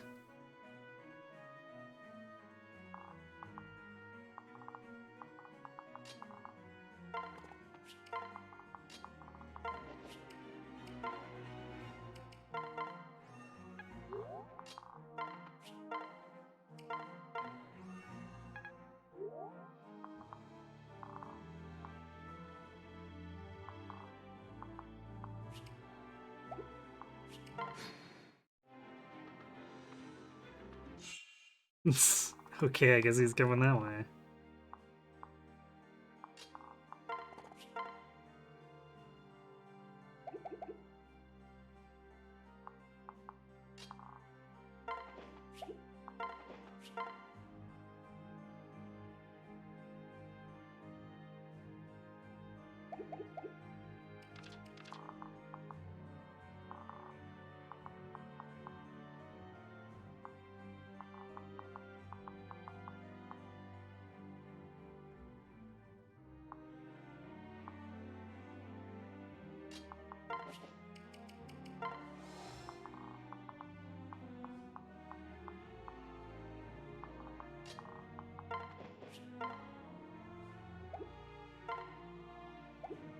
And then Church actually doubles.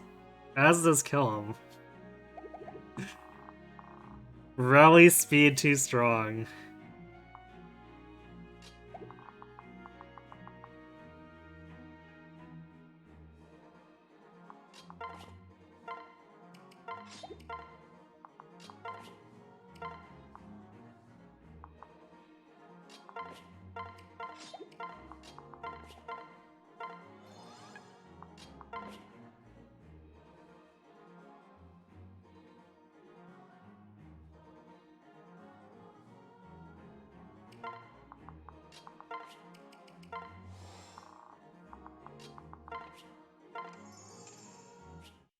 Yay, Beastone Plus. In other words, money. Because we are not ever going back to Tagul. Alright, good night, Ken. Thanks for watching. Have a good sleep.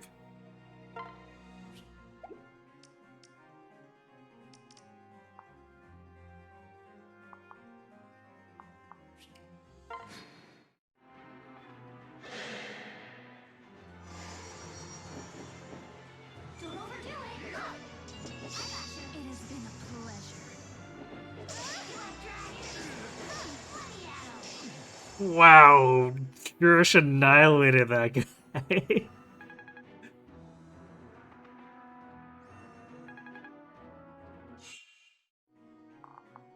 Like, if he didn't have pivots, he would have just flat died instantly.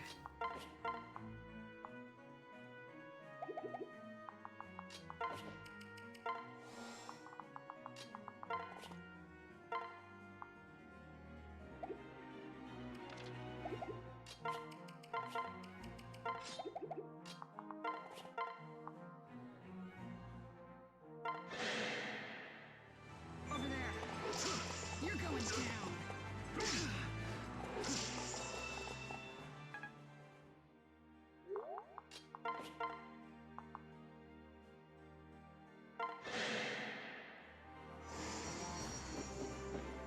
Fever victory. I bid you farewell. Moving on. And all was right with the world. Oh, that was too good.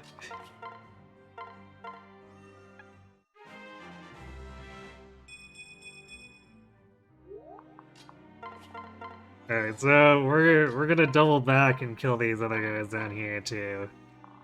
And come up, kill this guy, and steal the rest of Bullheart's treasure.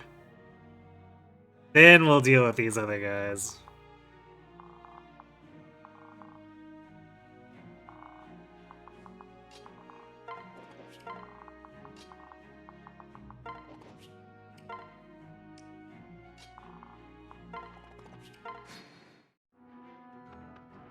Yeah, Kellum was doubling. I mean, between Church and Kellum both end up with 22 speed. After... Well, I guess para-partner for Kellum, but Church just being nominally fast-ish, I guess, for being in a slow quest. Or what's stereotypically a slow class. Of course, we've got Pan, who's just turbo fast and Wyvern Lord, but that's Pan. And these warriors only have 21 speed. Well, I guess only. So rally speed is enough, just enough, to allow either of them to double.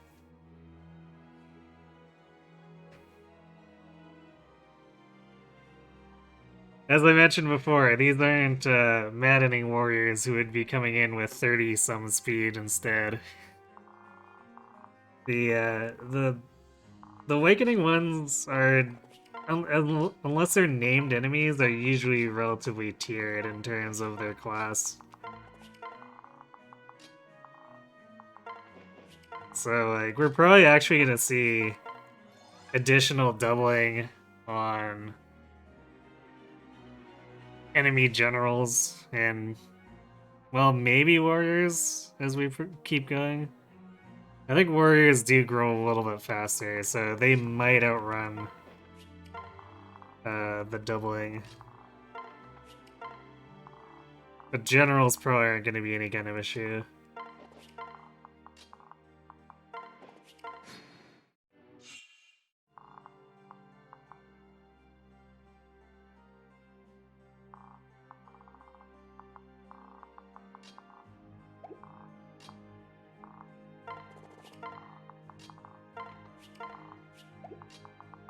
I lost track of how many times I've danced Libra here. So probably at least the third.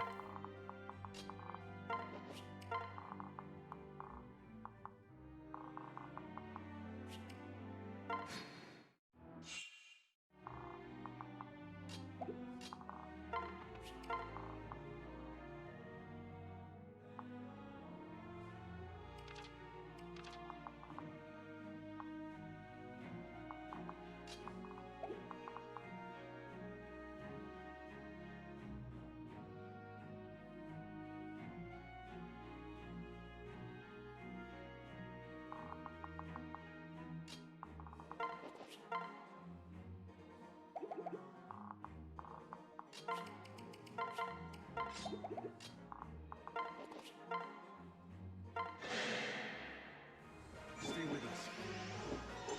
My turn. Have another. Oh, thank you.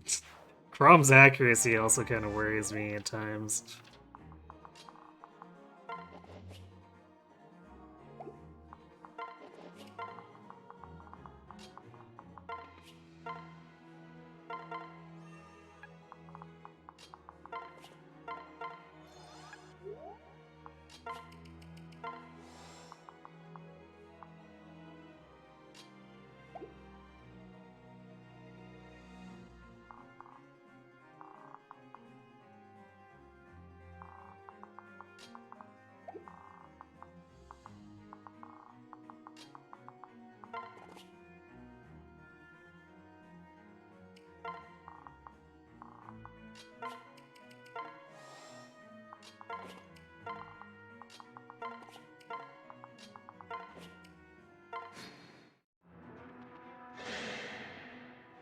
Quick and dirty.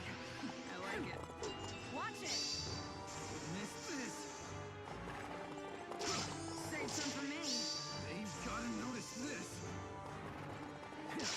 Wow, Kellum just destroyed that one. Required a lot of support, but there we have it. Kellum actually won rounding something.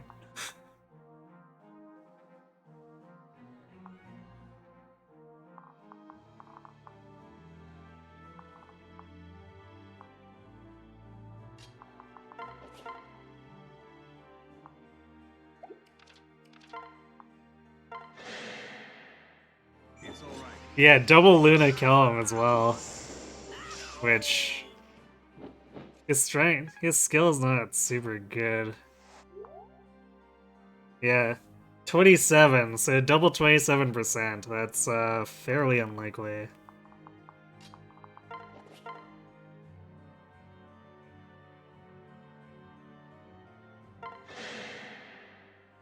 Stay with us. We're not done yet.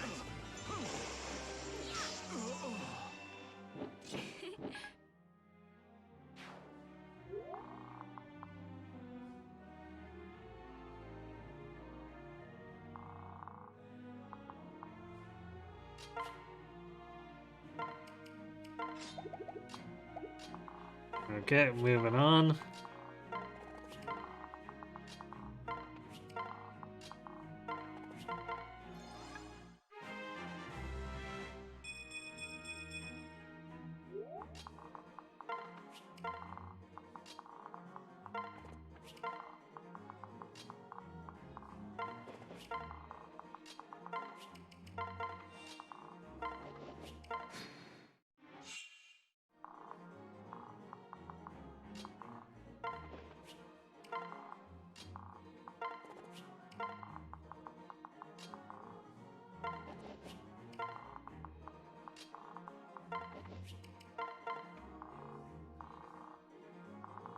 Right, and this one, the one shiny tile is just like right in Wolheart's range, because why not, I guess.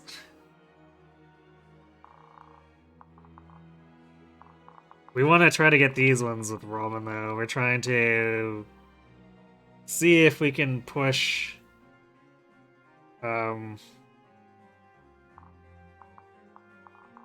push Tiki's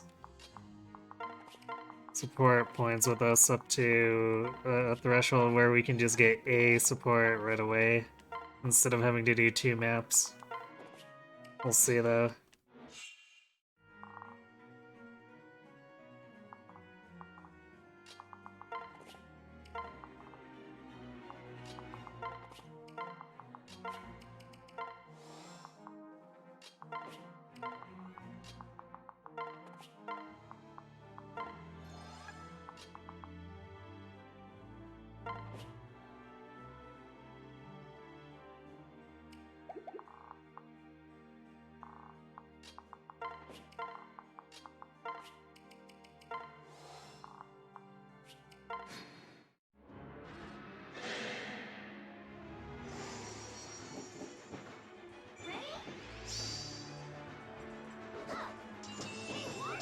Good job, Noe. Noe, very enthusiastic. And apparently this guy wasn't damaged enough for these guys to actually trigger the healing AI. They're like, whatever.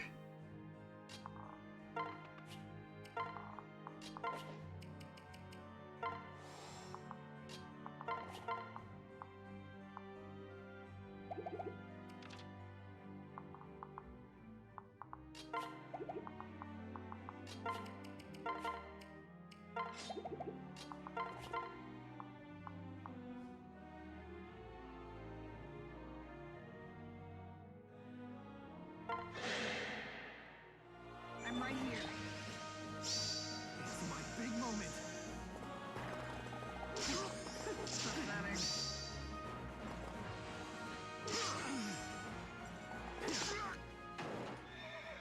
Dylan really wants these kills, though. Like, with the amount of Luna he's proccing. It's so silly.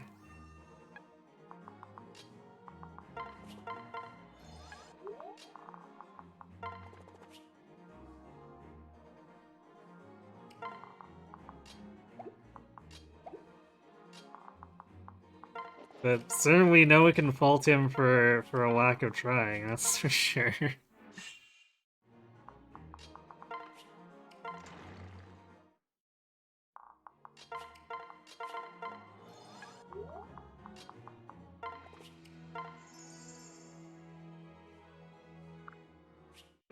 Well, sword weapon proficiency is kind of cool, I guess.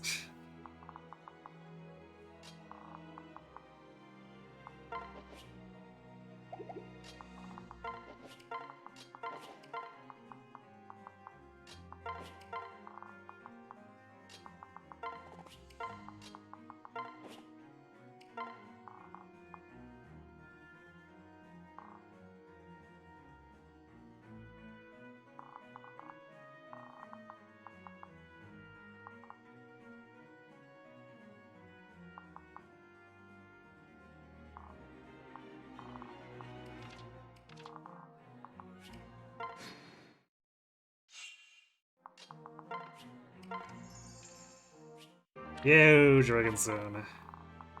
Dragonstone Plus. Speaking of which, I guess Tiki's not used any of our current one. But we're gonna want to use it here, because Woolheart. Or maybe we don't use it the first round, because... we're gonna end up wanting to kill this guy.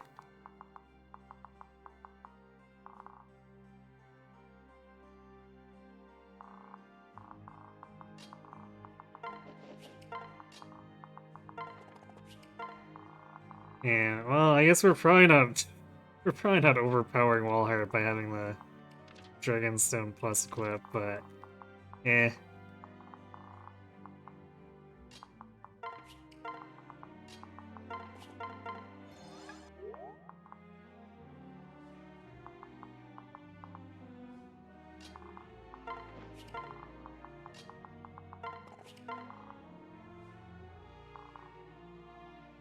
There's the distinct possibility of critting, I guess. Although Wallheart's res is actually pretty non-trivial. So chances are we should be able to leave him alone and grab the shiny towel after we kill his goon, his healing goons.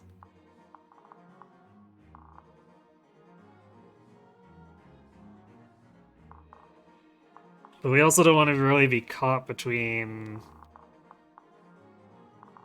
Or at least we want to avoid having Anna caught between these and... Or I guess between Woolheart. Although I guess she could stay in the treasure room and she'd probably be fine. We'll bring her down anyway.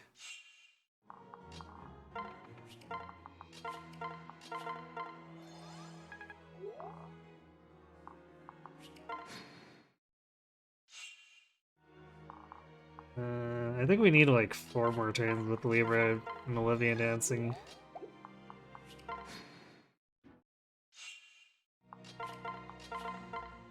I kind of lost track of where we were.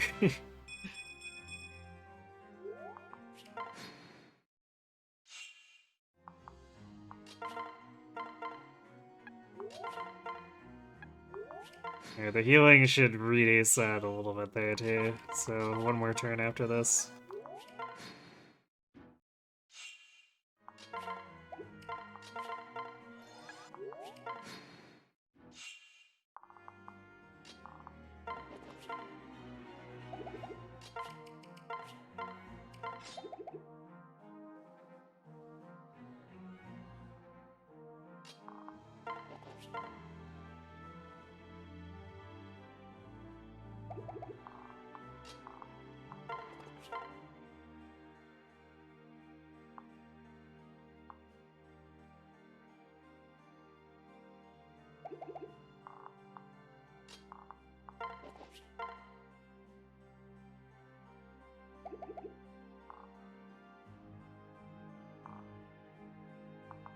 Actually, we should shift.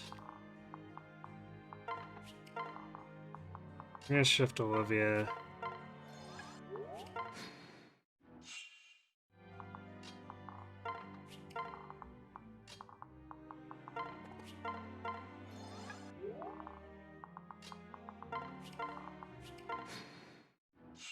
That way, actually, like, we can sort of ensure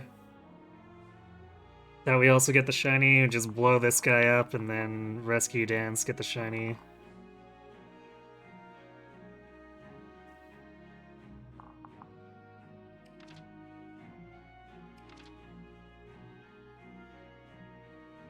Particularly since we're actually gonna...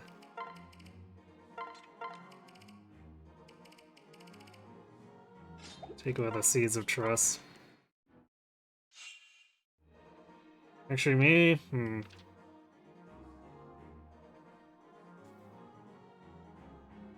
We could try technically do both. Like, I think it should stack, so if we don't get what we want from this shiny tile, we can just use the other one, so we should probably use, or have both on hand.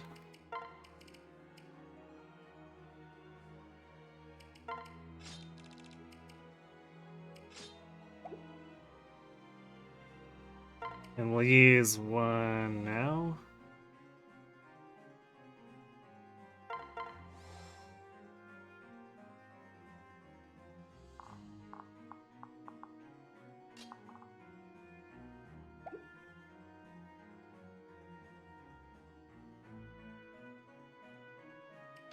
Also realized we didn't... We had all those opportunities to take pot shots with Witz and Fred and we didn't, which is kind of annoying. Annoying that I forgot that. So I don't know if we'll actually end up getting to Owain in a reasonable amount of time.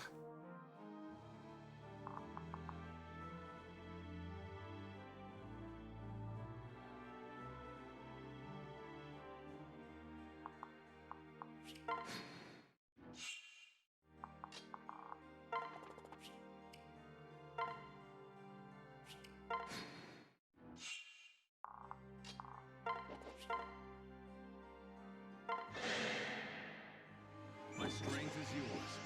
Have another.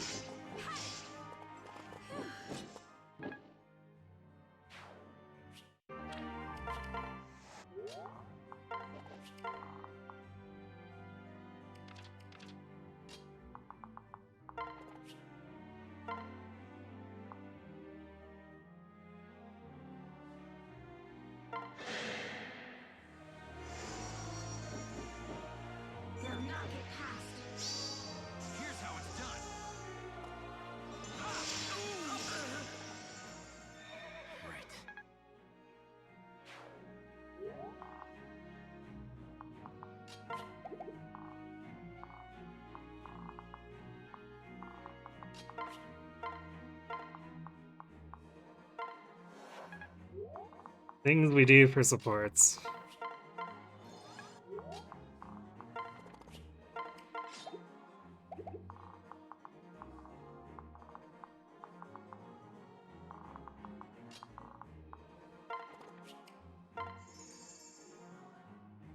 Oh, we got it. I was going to ask, how do you pass time when we're not fighting? I do as much as I can. Walks, cooking, I never know when my next sleep will come.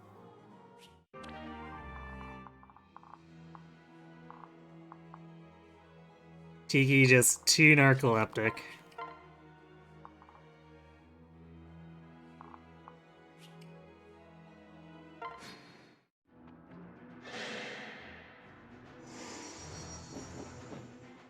We can do this.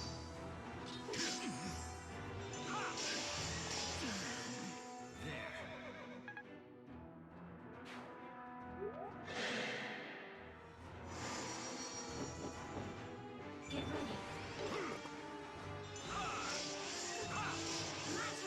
turn. I guess those... No, okay, well the one sage would rather attack than heal the hero. Here's how it's done.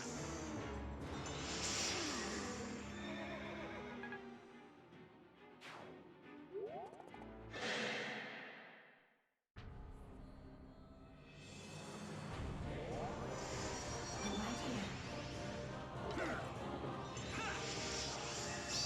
Time to tip the scales.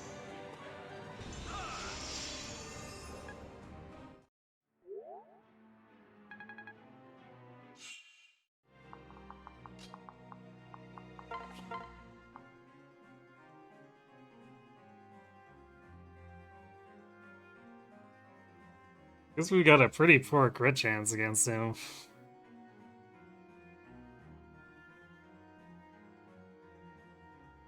I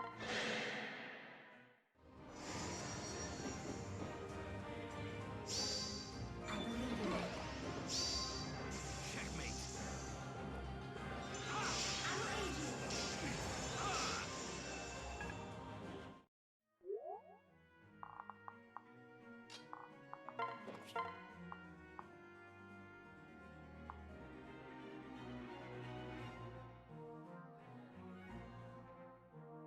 Alright, well Pan 100% kills him. It's pretty much no problem. You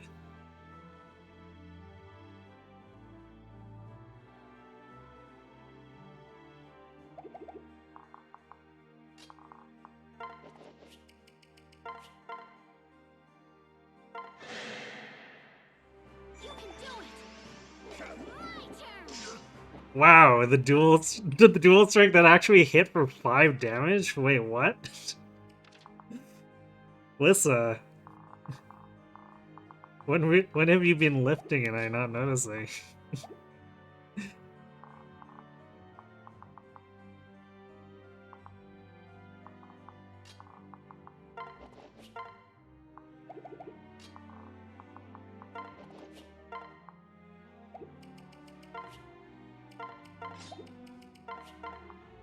Although unfortunately I don't think that's enough to actually put her into the next tier of support games with Fred. It's still better than nothing. Anything can change. That was amazing. I think Keyware's always prioritize attacking in this game. Might be so. I guess I've never had a chance to do that much research with it, because, like, how many enemy staff users are there actually in the game? It feels like IS went out of their way to basically give the enemy team nothing as far as that goes. You see Vantage, Aegis, and Pavis all plus on Woolhard. Yes, yes you do.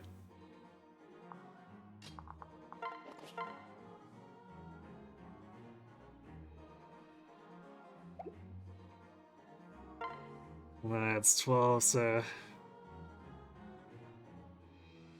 Not the funnest hit she'd take here, but it wouldn't, definitely wouldn't kill her. We're not done yet. She could also just not take the hit, but, you know, never assume that.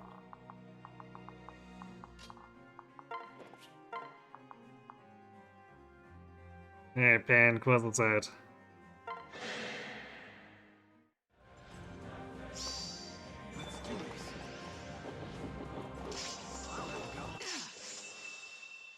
Defeat.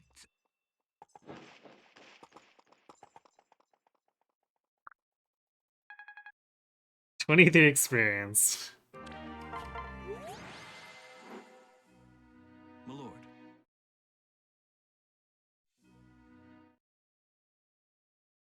There we go. We even got to see some ridiculous Church and Kellum doubling action too. Church with the mega crit and Kellum with the double Luna proc.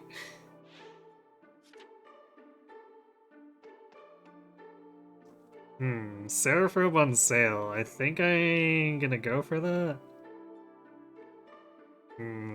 Hammer on sale is okay, probably not. If it was an armor slayer, I think I'd go for it, but at this point our stock of hammers is actually still really good.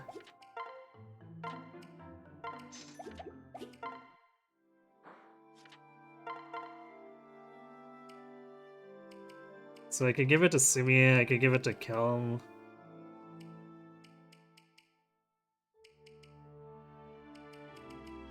Church is kind of low, but like, I don't know if 5 extra hit points is gonna be super helpful on a regular basis.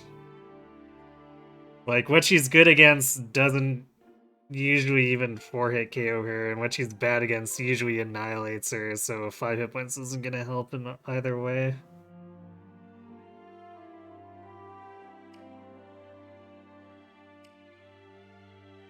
So probably on Sumia so she can be more aggressive. If Kellum somehow had a little more killing power, I'd probably consider it for him just to have him try to be a bait tank. Or a little more aggressive as a bait tank, but he's just had so many issues with Luna Plus enemies. Walmart conquered, indeed.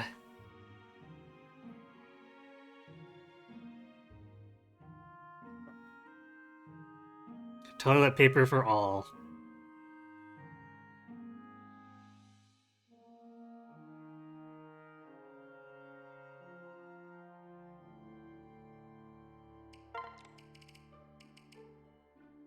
In the same vein, Sumia is probably getting the Draco Shield. I don't see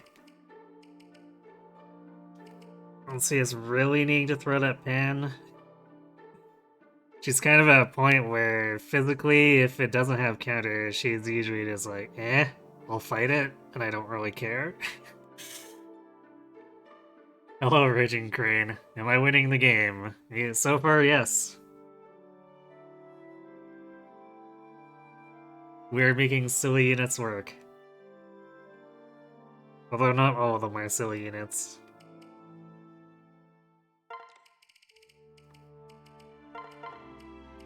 So Spirit Dust. Basically loading down Sumia with all our stat boosters. Kind of the same way we also had pushed Morgan, but Morgan's usually quite a bit stronger.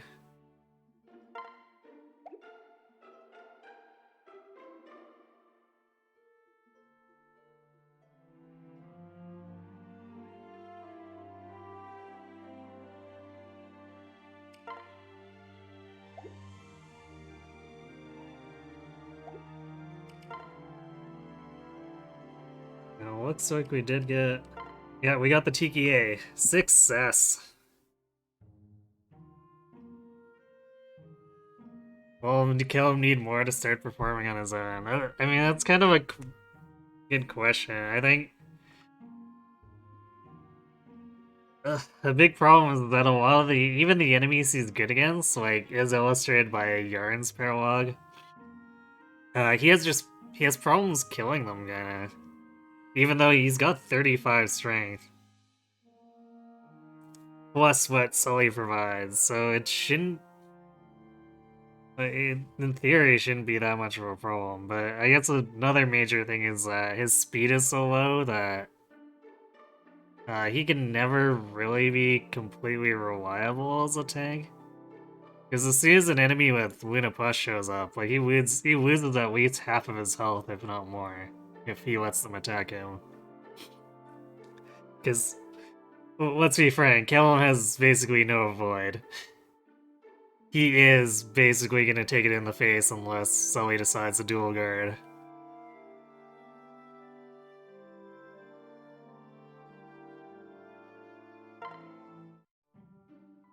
Hey.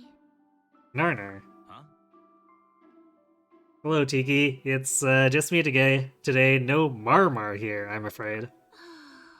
Oh, I know who you are, Narnar. I apologize again for my mistake. You have no memories of your past, do you, Narnar? It must be especially unnerving, then, for someone to confuse you with another. For all I know, you might start thinking you are that person. Please, I was only fooling. Don't give it another thought. Even so, it must be frightening to look into your past and see nothing there. I know that better than most, for long ago I fell under the control of an evil man. I'm touched by your concern, but you don't have to worry about me. Still friends? Oh, I hope so. Yeah. To be honest, I don't even mind if you call me Marmar. After all, it's not so strange for the close friends to share nicknames, is it? Tiki Wiki. Oh dear. Well, maybe not. Tiki Wiki, huh?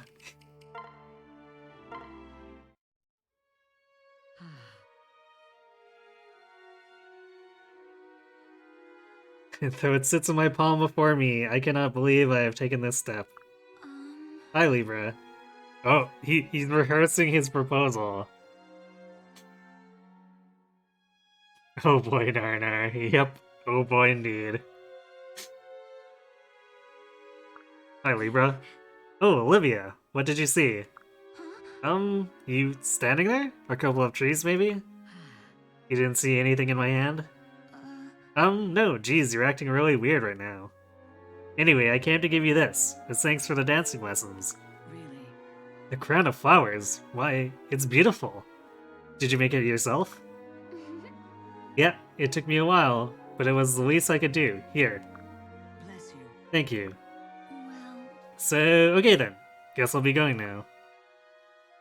Let's Olivia, wait. Huh? I have a gift for you, Olivia. Would you accept this small token? what? Oh, look, it's a ring. Gosh, this is really pretty. Yes. This is more than a mere trinket, Olivia. It is a symbol of my love. I wish to spend the rest of my life with you. Yes. Oh, Libra, that's wonderful. I'd love to get married. Your words bring joy to my heart. I appreciate Yes, and we have your sacred dance to thank for it. That was actually kind of cute. Just a little bit of Camilla-esque baby talk with Tiki. Yep, even though Tiki's the one that's like thousands of years older. Okay, good. Huh.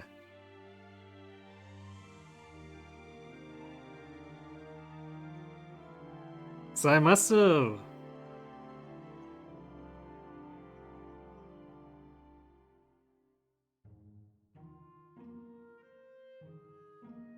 I can't remember now. Did I get it? I must have gotten a shiny where they got a relationship up. Because I don't think, like, that single combat last map should not have been enough to get them to A. Even considering full map points from chapter 19. I don't think we would have even gotten full map points in chapter 19 either.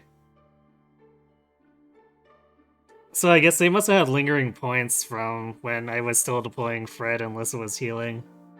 That must be it.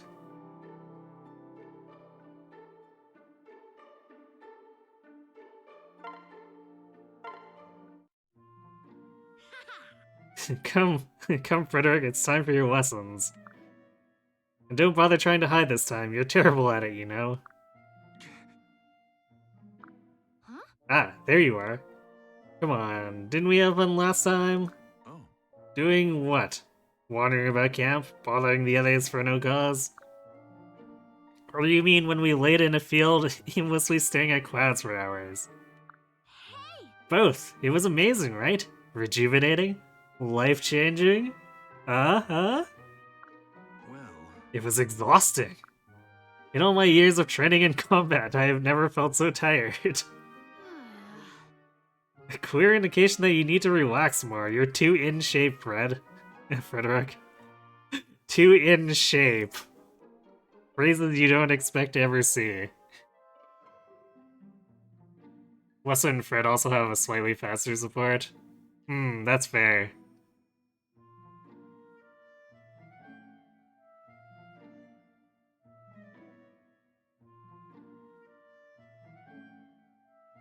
You don't even want to support with a unit if they aren't going to say anything like smoopy, schmoopy, boopy at you.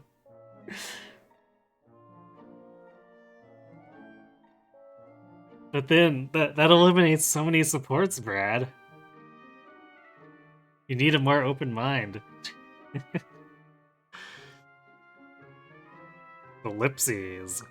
Oh, Did you seriously not enjoy any of it? no. Well, I can't say it was entirely unenjoyable. The time we spent exploring was a new and valuable experience. Oh, goody, I'm so happy to hear that.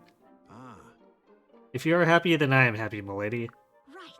Well then, let's get started. Those clouds aren't going to watch themselves. shall we then? But we waste about yesterday. I propose an alternating schedule. Even numbered days we train, odd numbered days we relax. Ah.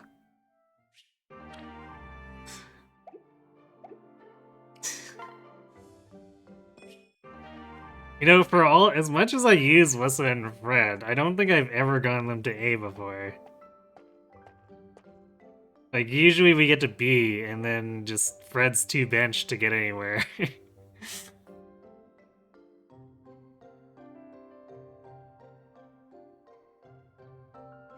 You talked yourself out of it. A support with Happy is back on the table. Aha! I knew you could only achieve true happiness if you had Happy.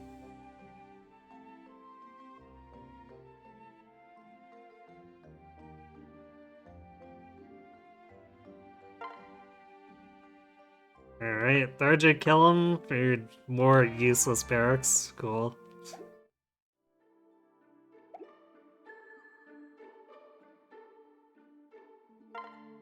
Okay. So, and a man with flowers is kind of annoying here, because the game wants us to get kills with Inigo.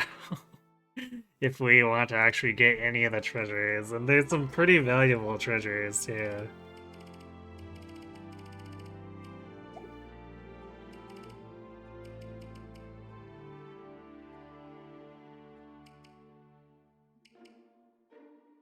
I'm not sure how well he's gonna do when his parents have 18 and 19 strength, though.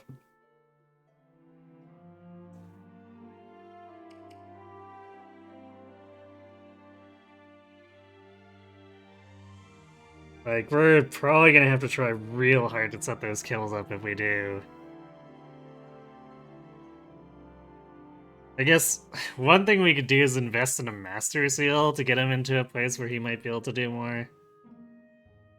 Because we are gonna get a Boolean if we do make it work. Like, it's really stupid. We have to get him 5 kills, but if we do, we get an Elixir, a Killing Edge, a Speedwing, a Boolean, a Medium Boolean, and a Hammer. So, pretty non-trivial treasure.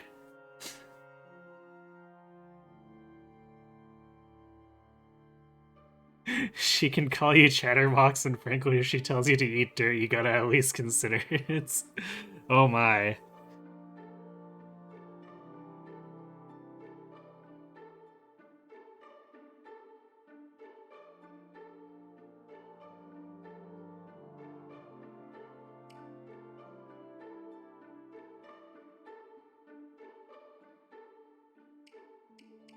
It's a shame we don't have any spare Master Seals to just throw away on that, but...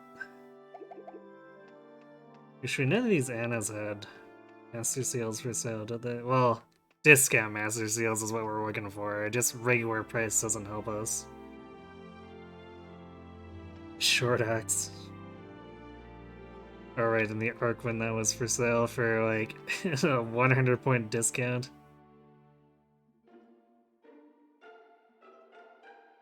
Wow, base price of Dragonstone Plus is $37.80.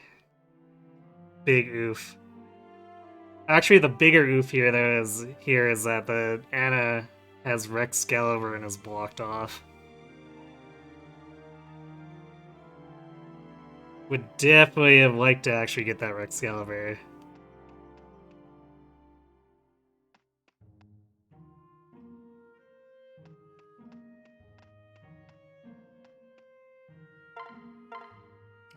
Okay, well, let's make sure we take care of all the other stuff we need here.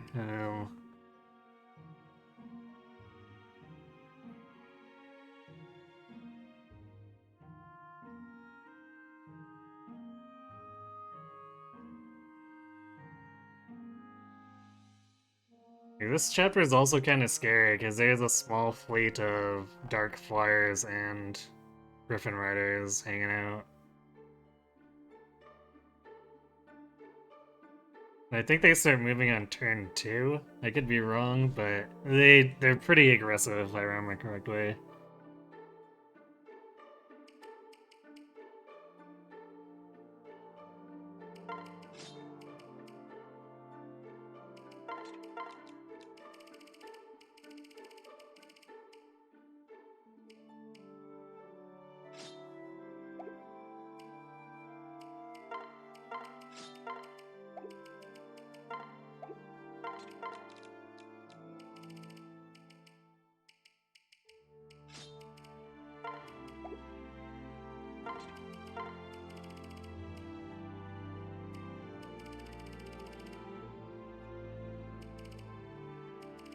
We're even a little low on arc fire.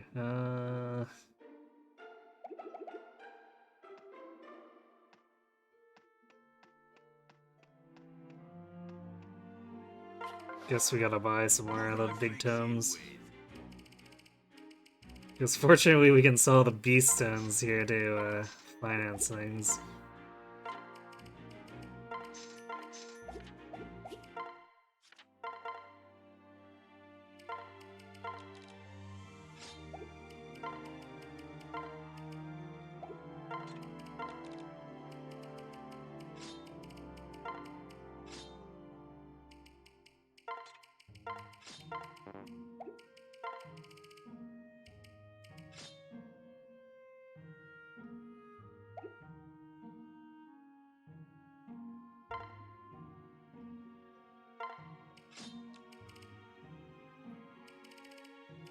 Probably has a short spear here.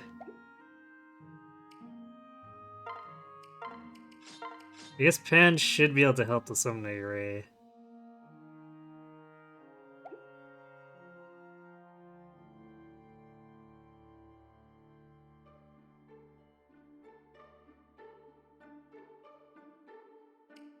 But there's gonna be a bunch of Dark Flyers, so it's gonna be a little bit touch and go on how much she can contribute. Brenda, I guess she's got... even though she's got a lot less res, her hit point pool is probably big enough where if she's solo, like 1v1's the Dark Fire, it's probably not a big deal.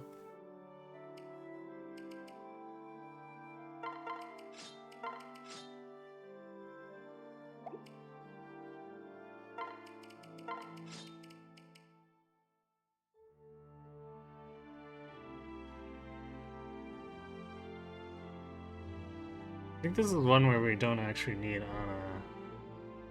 No chests, right? Yeah, no chests. So, like, we're basically gonna be trying to set up kills for Inigo against... Maybe the Griffin Riders. That's gonna be a bit iffy. Otherwise, probably the Sorcerers or the Assassins, man.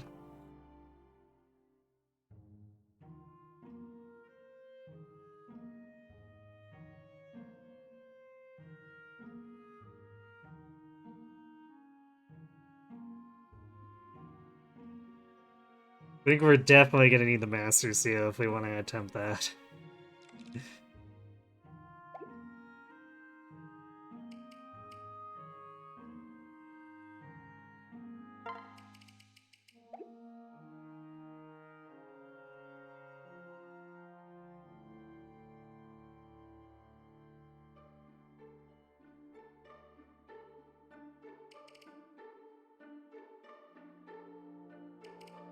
We wouldn't have room for Anna anyway. This is a 13 limit. Yep.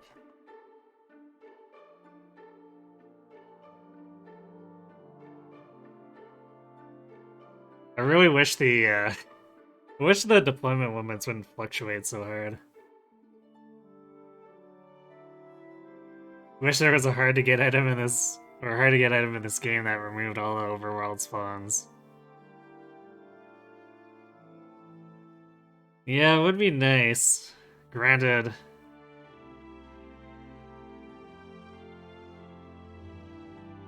It probably wouldn't be available in normal play. They'd probably require you to do DLC or spot pass stuff. Vita, I can probably take them, you believe in me. Yeah, I mean, there's probably not really too much of a question about taking them on. It's probably more of a question of how much resources we use up in the process and if we can actually get an ego that kills to get the really good item rewards.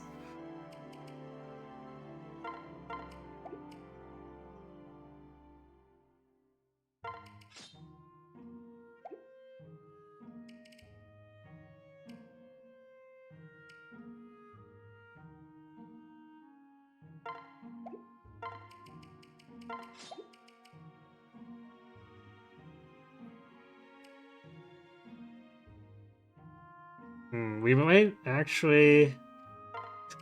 This might be where Kellum really shines, because he's so bad at killing stuff that he might be able to halfway injure stuff and then maybe poke it with a bronze weapon to enable an ego.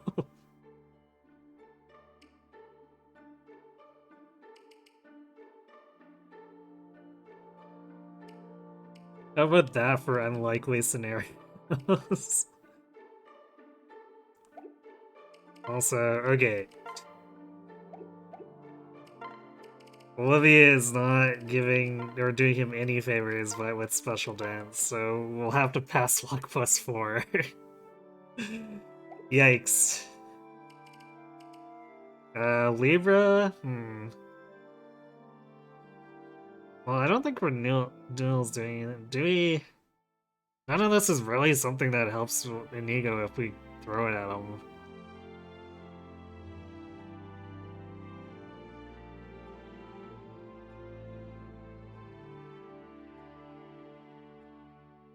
So I guess for Inigo to be a team player, he could take a rally.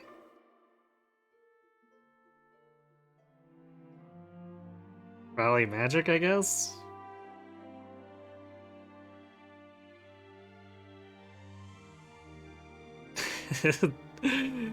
Inigo's skill set is gonna be a little bit scuffed.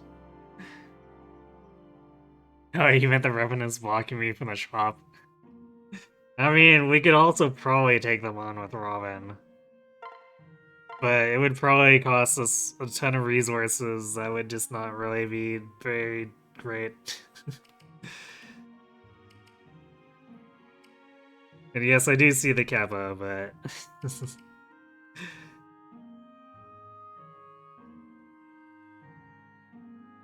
I want to at least consider it. Regardless.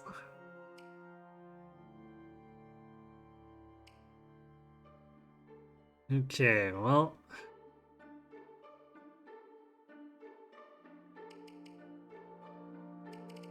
Guess we'll see.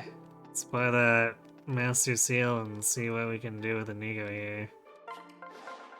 I carry only the finest. We'll buy 2 more rescues while we're certain this is gonna be open still. It's actually interesting how long they've left Chapter 12 alone as far as plopping down Risen. I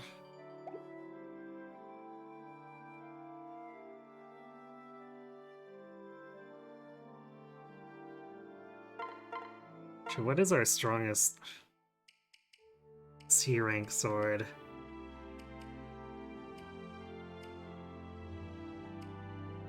The killing edge he brings is probably going to be the best that we'll have.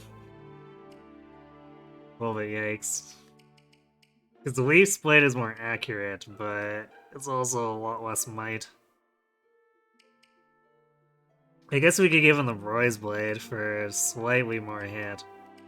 At the cost of 1 might.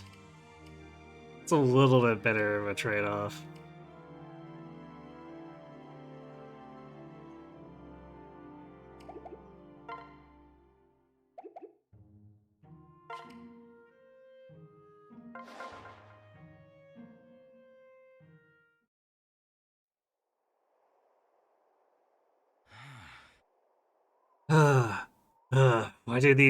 Why do mountains have to be so steep?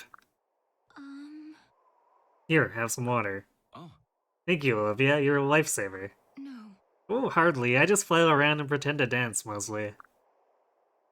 Anyway, I started looking for new ways to be useful. Your dancing is spectacular, it never fails to pick me up. Was that alright? Ha, I dance like a ham someone rolled down the stairs. Just thinking of people watching me makes me cringe.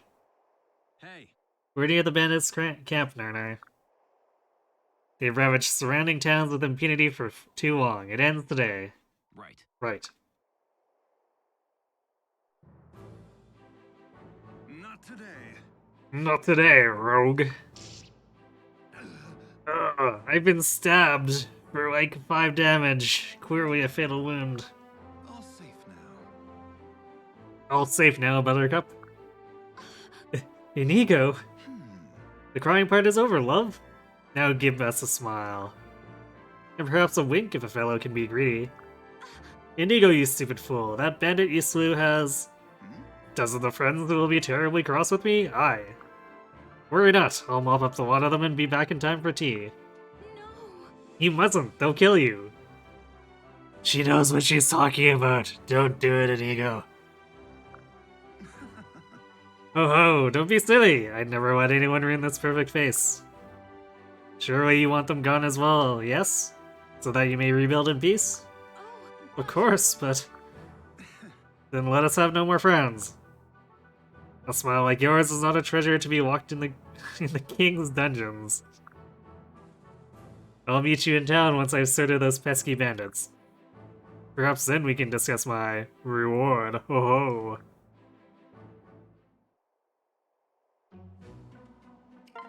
Don't be creepy, Inigo.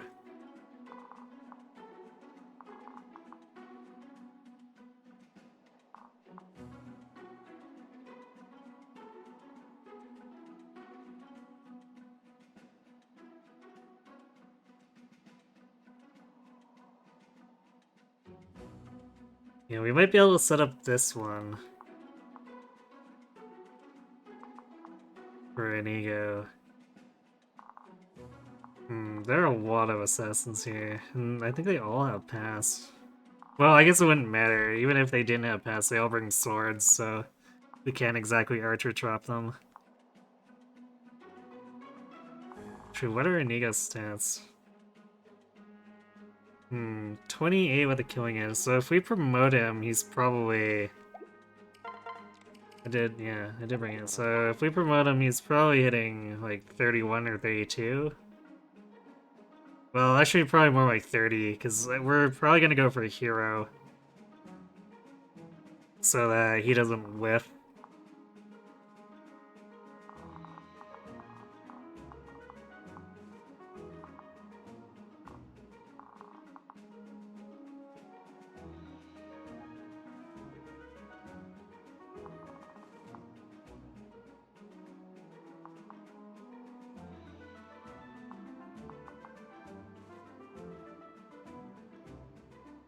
Yeah, we're gonna have to do some precise math for some of these if we want to set it up.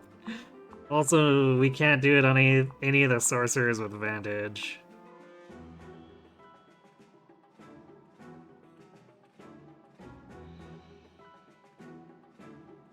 53. So Calum's gonna have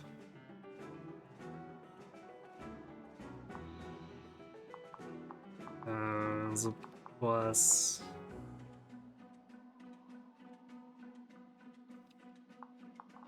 That's fine. I can't imagine that's always a... Yeah, it's always on a 20 deep, so...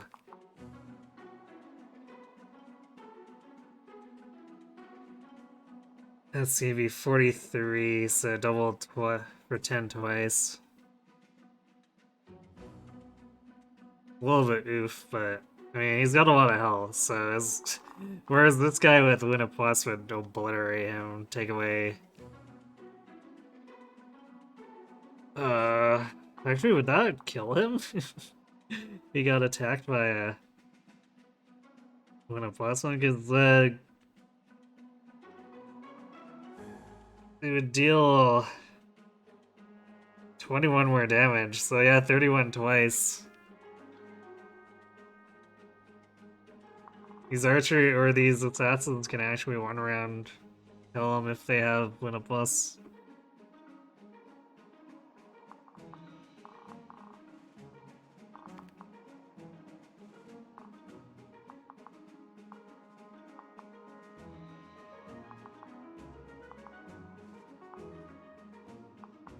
Yeah, this top section looks pretty not dangerous for Robin. So if they all come through on the top here, like we can just basically plop Robin down and pick them off. Maybe see about isolating a Griffin Rider or something.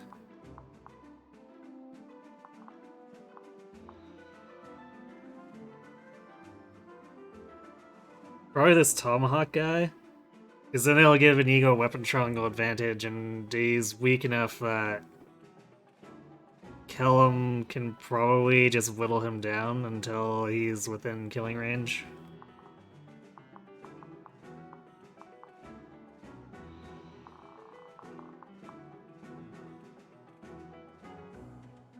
Possibly similar for this Griffin Rider. Oh, all these fires are gonna rush at once, so we can't.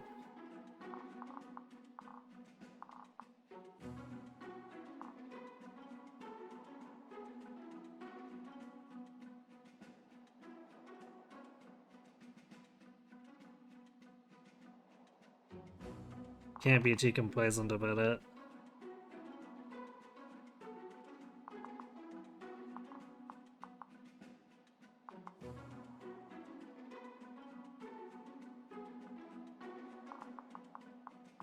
So we'll probably start out trying to pull this Dark Flyer with Sumia. Let's come down here and pull her, because she's basically overextended from the beginning.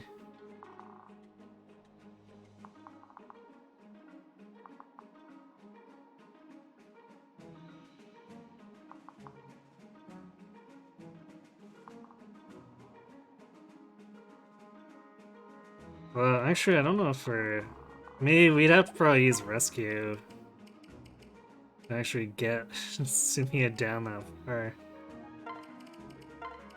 Hmm.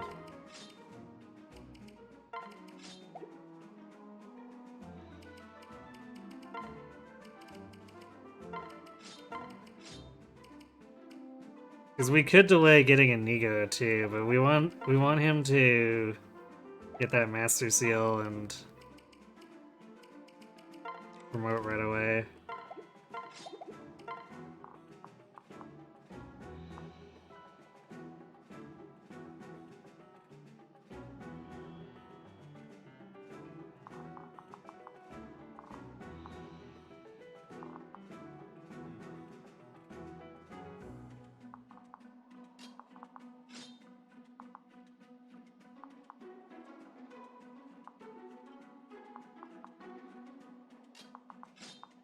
Could probably finagle something between Church and Lissa here, I guess.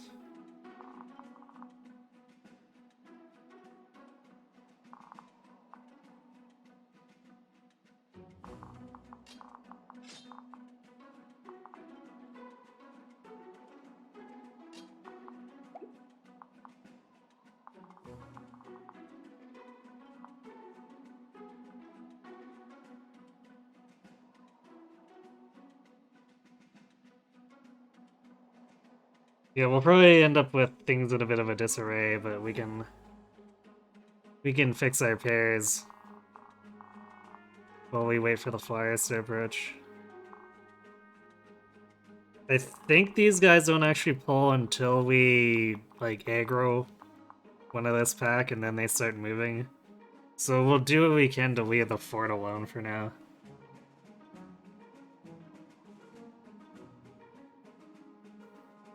Yeah, more like an ego, EGO.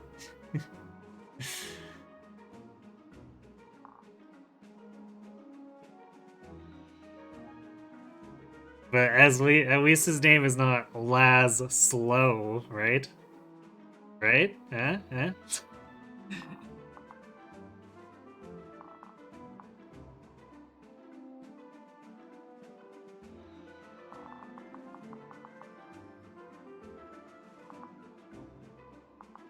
Okay, so Chrome's gonna bump her to 45. Is that enough?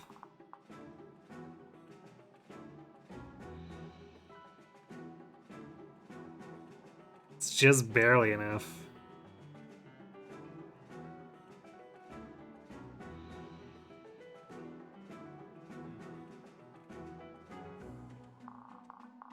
Of course, that discounts the fact that Chrome will likely dual strike, but you know.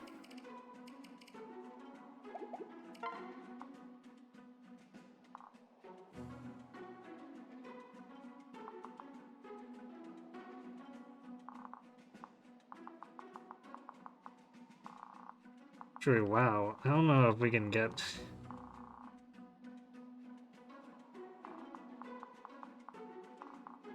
Sumia far enough down?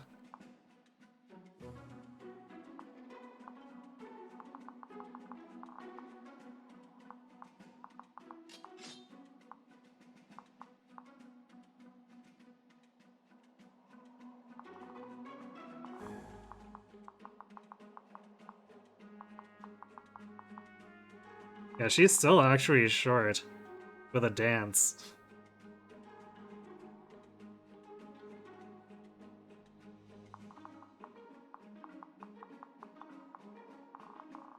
Hmm. Well, I guess we'll just have to see how the enemy approaches and react accordingly.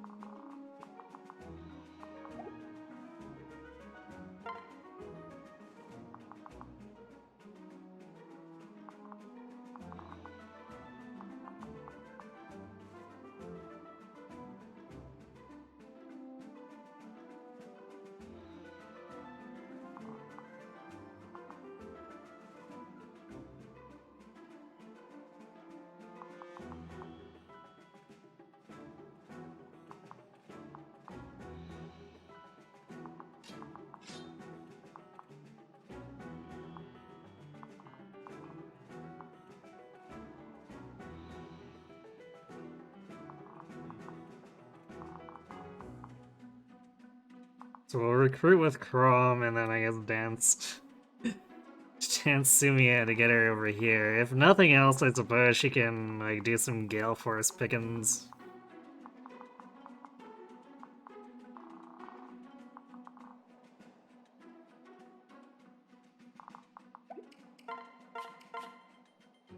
This is definitely gonna be annoying. Thanks, Inigo. Shaking my damn head still has Merc. I don't know how it happens, man. Like, look at this base speed. He's faster than Inigo. Don't know what happened when he teleported over.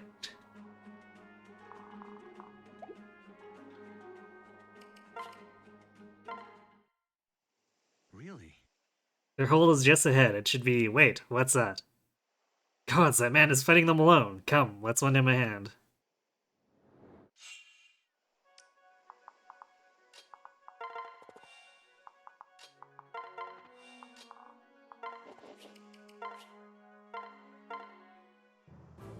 You all right?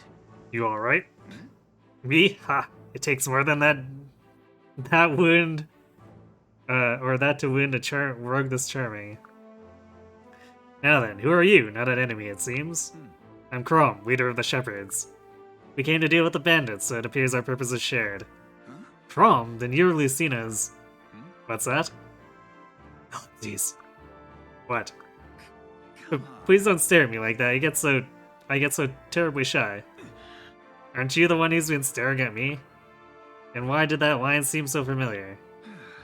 But yes, we share a common foe, and I'm grateful for the help. Can I trust you to defend this place? I don't know, what are you planning?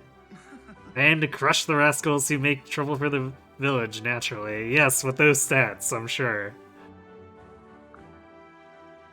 And once the one of them are sorted, it's off to tea with the beauty of the fields. Right then. If that's decided, I'll be on my way. Put the kettle on, Snickums, I won't be long now.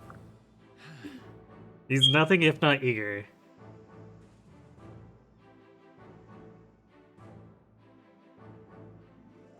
Gravity pulls harder in Fateslandia. Maybe.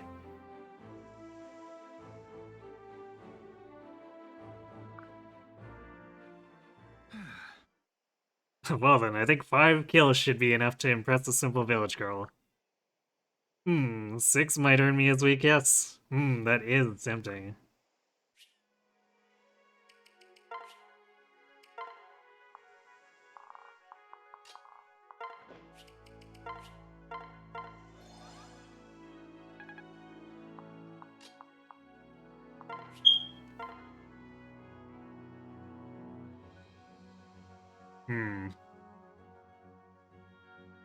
You guys catching that over the mic? I think I hear. Oh, that can't be my chair. I might have to go check my smoke detector if it does that again.